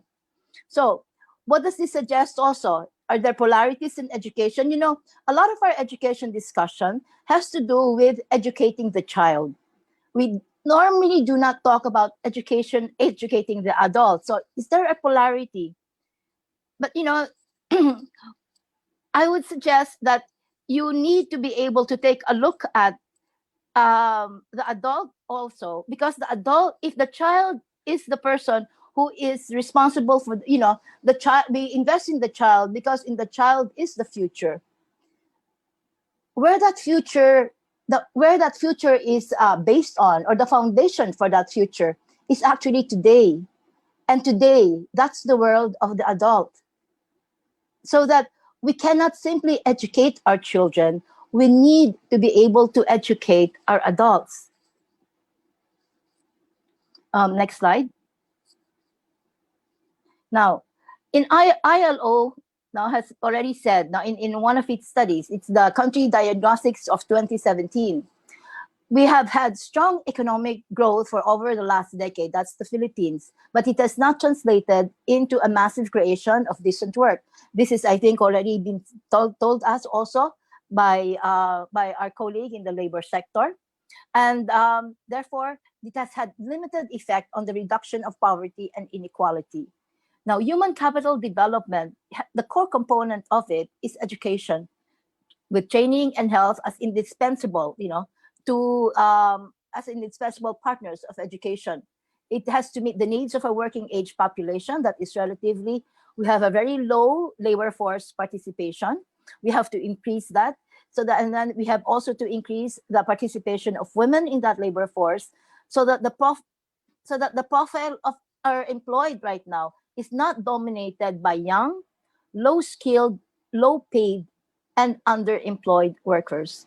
Okay, I think that's a great phrase. You know, our labor force is dominated by young, low-skilled, low-paid, and underemployed workers. That is I think for me, the subject matter that we should talk about when we speak of adult education. Additionally, the ILO flags as a key concern the profile of overseas Filipino workers who continue to be in the 3D jobs, dirty, dangerous, and demanding jobs, where workers, particularly women, are in high risk. Okay. Next slide. So having said all of this, we need to scale up our efforts. Our working population is 40 million, with 82% employed and 19% right now underemployed. Testa has talked to us about, you know, how they have reached so many barangays, but the barangays they've reached is actually only in the low 1,000, a little, you know, it's in the low 1,000 figures. When we have 42,000 barangays, we have a working population of about 40 million, and the training programs that they have reached are below a million. Okay, and then we have 4.3 million families in the 40s, with about another 5 million who are saying that they are as poor as the ones in the 40s. So that our SAP, you know, the Social Amelioration Fund that was created by Bayanihan 1 is meant to start reaching out also to that 5 million population. So at the end of the day, having gone to school is not the only marker that we should look at. With over 80% of students in the Philippines not having reached a minimum level of proficiency in reading, that's based on the PISA scores that was told us by our colleagues from the LCC, there is much more that needs to be done. Literacy must include, should include the ability to interpret, create, communicate, and compute using printed and written and other written materials. Only then can we actually say that we have gone up the education ladder. And then, as Senator Wynn also mentioned, 24 million of those aged 15 and above have not completed the basic education. That's not just 24% of our population. It is 32% of the total population in that age group. And that age group is where we find our working population. It's 72 million is, the base, where we take our workers. So, since this is so, actually, I have great difficulty accepting that Dole, okay, with apologies to our colleague and Dole, that they are not going to involve themselves in promoting basic education. Because we have to ask also who their audience are of the labor education programs of Dole and even of ECOP. It would seem that those who have had a higher level of educational attainment are their audience, and that just promotes the non-inclusion of certain sectors of the labor force itself. Now, the training programs of Dole and ECOP should make a major contribution to the continuing education of the population. So it may be worthwhile to integrate them in our overall literacy promotion agenda. And finally, it is also not enough that we have programs. This is to touch on TESDA, which gave us a beautiful array of all that they have. We have to be able, the programs have to be subscribed to by more and more individuals. That means working on reach. This must be among our goals, a concern for outcomes and not just outputs. As Karen mentioned, there is a great need to raise workers' skills. There is a need to close the gap in matching jobs to skills, as also mentioned by our speaker from ECOP. And Karen flagged that the small budget of TESDA actually has a lot to do with the difficulty of achieving reach. And maybe this is an opening for ENET and the workers' groups to jointly lobby for the increase in the budget for education in the non-basic education sector, or for learning opportunities in the non-basic education sector. And I would invite everybody here to actually come together so that when the ALS law bill is enacted, we can help work out the IRR and then help also in making this in mainstreaming what the law now allows us to do. So let us also use data that is gathered from the various social amelioration programs under Bayanihan 1 to reach out to those left behind and bring them into the mainstream. I mean, Dole is meant to have about 1 million that they gave to PAD assistance to. There should be faces and addresses for that, and we should be able to reach them also through our alternative learning programs and other literacy skills programs. So finally, my last slide. Jacques Rousseau was a thinker, a European thinker, is French, in the during the Enlightenment age. That was during the 18th century, and he actually says this: now, for nations of men, as for men, there is a period of young adulthood, which we may call maturity, before which a nation shouldn't be made subject to laws. But it isn't always easy to recognize a people's maturity. And if political development are set down before that, the development will fail. What it actually tells us is that unless we educate ourselves and prepare ourselves for freedom, the ills that we always complain about continually, corruption, inefficient bureaucracies, unresponsive government programs, all of that, nasty things, all of that are likely to remain. So we should all work together for adult education and lifelong learning. Thank you very much.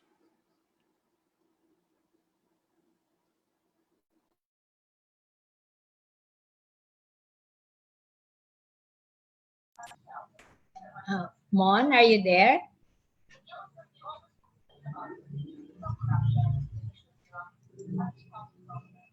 Nawawala si Mon. Kanina nag-message siya sa akin na nariyan na siya eh. Anyway, sige. So thank you, Ollie, for that well-organized and captured synthesis. I think Mon, I'm seeing Mon. Mon, please. Hi, May. Okay. Hello? Nawawala. Yeah, we hear you. Okay, sige. So, narinig niyo ako? Clear? Yes. Yes, Mon, Okay, yes. okay, sige. So, salamat dun, Oli. And then, nasa ano na tayo, nasa huling bahagi na tayo ng ating talakayan. We're supposed to have an open discussion, pero dahil kakapos na tayo sa oras, doon sa may mga katanungan at mga komento, you could email ang INET Secretariat para doon. At then at the same time, doon sa mga nagsasabi ng nagtatanong kung magbibigay ng copy ng presentation, yes, we will email the presentation as well as the documentation itong webinar.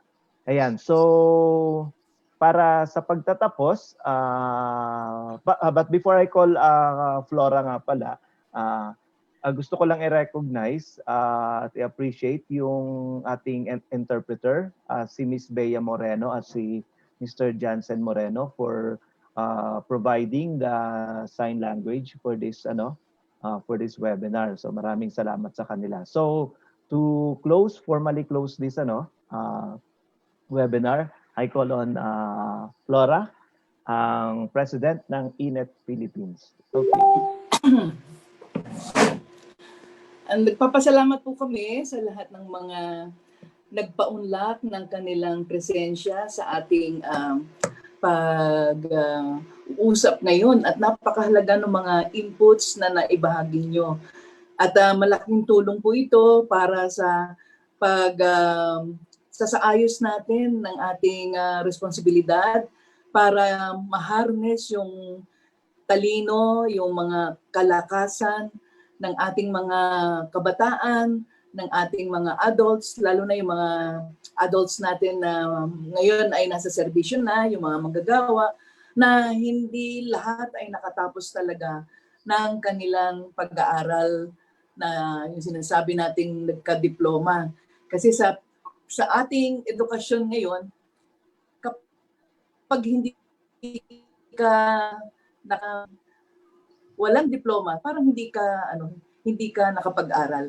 Yan yung mga laganap na mga pananaw, Kaya lang tayo, dahil naniniwala tayo na ang pag-aaral ay hindi lamang sa loob ng classroom at ito'y pwedeng maganap sa lahat ng larangan, kaya dito sinusulong natin na abutin ang ating mga hindi nakapag-aral, lalo na sa yung mga marginalized, excluded, and vulnerable sectors ng kabataan at ng ating adults para mabigyan sila at maibahagi sa kanila yung mga edukasyon na dapat tamo nila sa ngayon. Mayroon lang akong nais na basahin sa mga kasama natin. Rich people,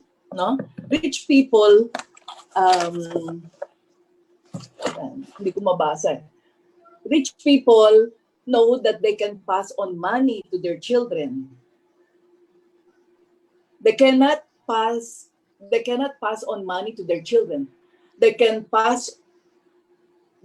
pass on land, Hindi sila pwedeng makapagbigay ng inheritance na lupa, salapi. They can pass on titles. Wala rin sila niyan dahil wala naman silang mga lupa. But there is one great gift that workers can give to their children, and that is good education. Kaya nga nung nagsasalita si Karen, talagang ninanamnam po yung sinasabi niya. At dito ko nakikita yung role natin doon sa pagsusulong ng lifelong education. Kahit matanda ka na, ay dapat patuloy na lumalago ang mga laman at karanasan.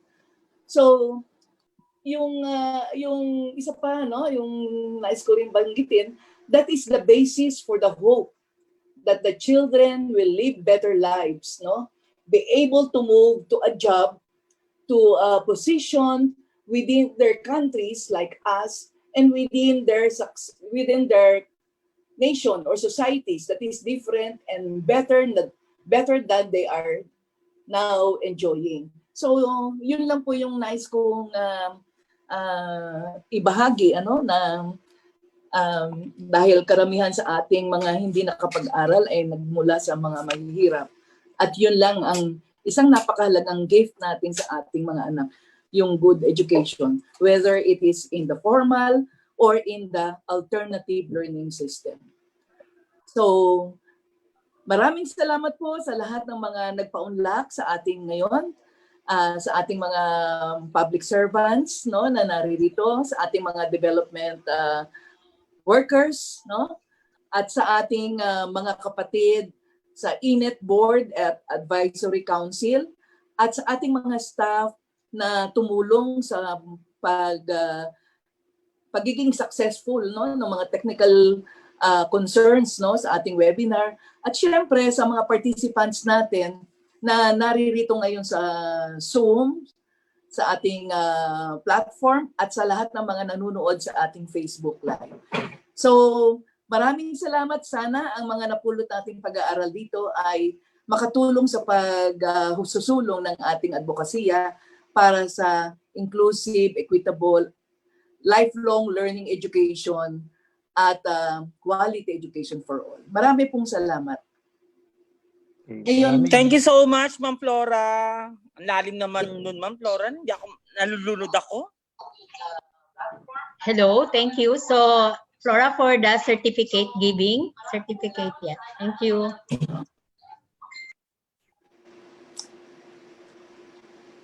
Okay. Paki-flash na lang yung ating certificate. Nais po naming igawad ang mga sertipiko, ang Certificate of Recognition sa ating mga tagapagsalita. Una po kay Sir Enrico R. Mendoza. Siya po yung Executive Director ng Literacy Coordinating Council. In grateful acknowledgement of his distinguished public service and insightful contributions as resource speaker during the discussion on public investment in literacy to build back better, given this 29 September 2020, Manila, Philippines. Signed, yours truly, Flora C. Arellano, President, INET, Philippines.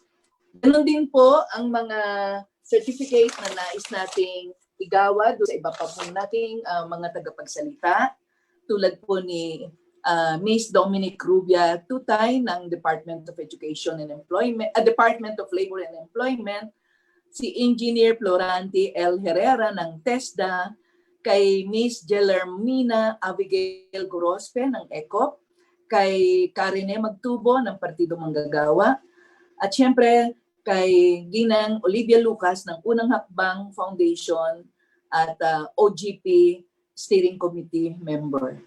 At maraming salamat kay kapatid na Mon, no? Sa pag-moderate ng ating webinar.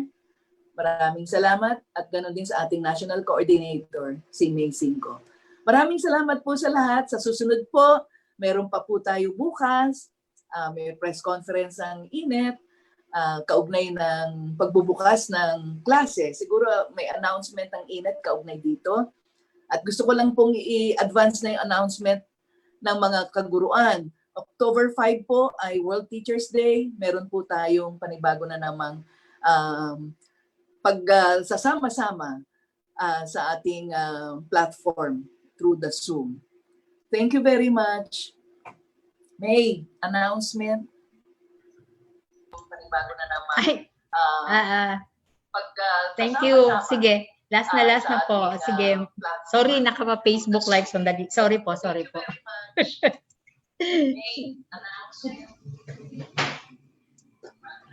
Ay,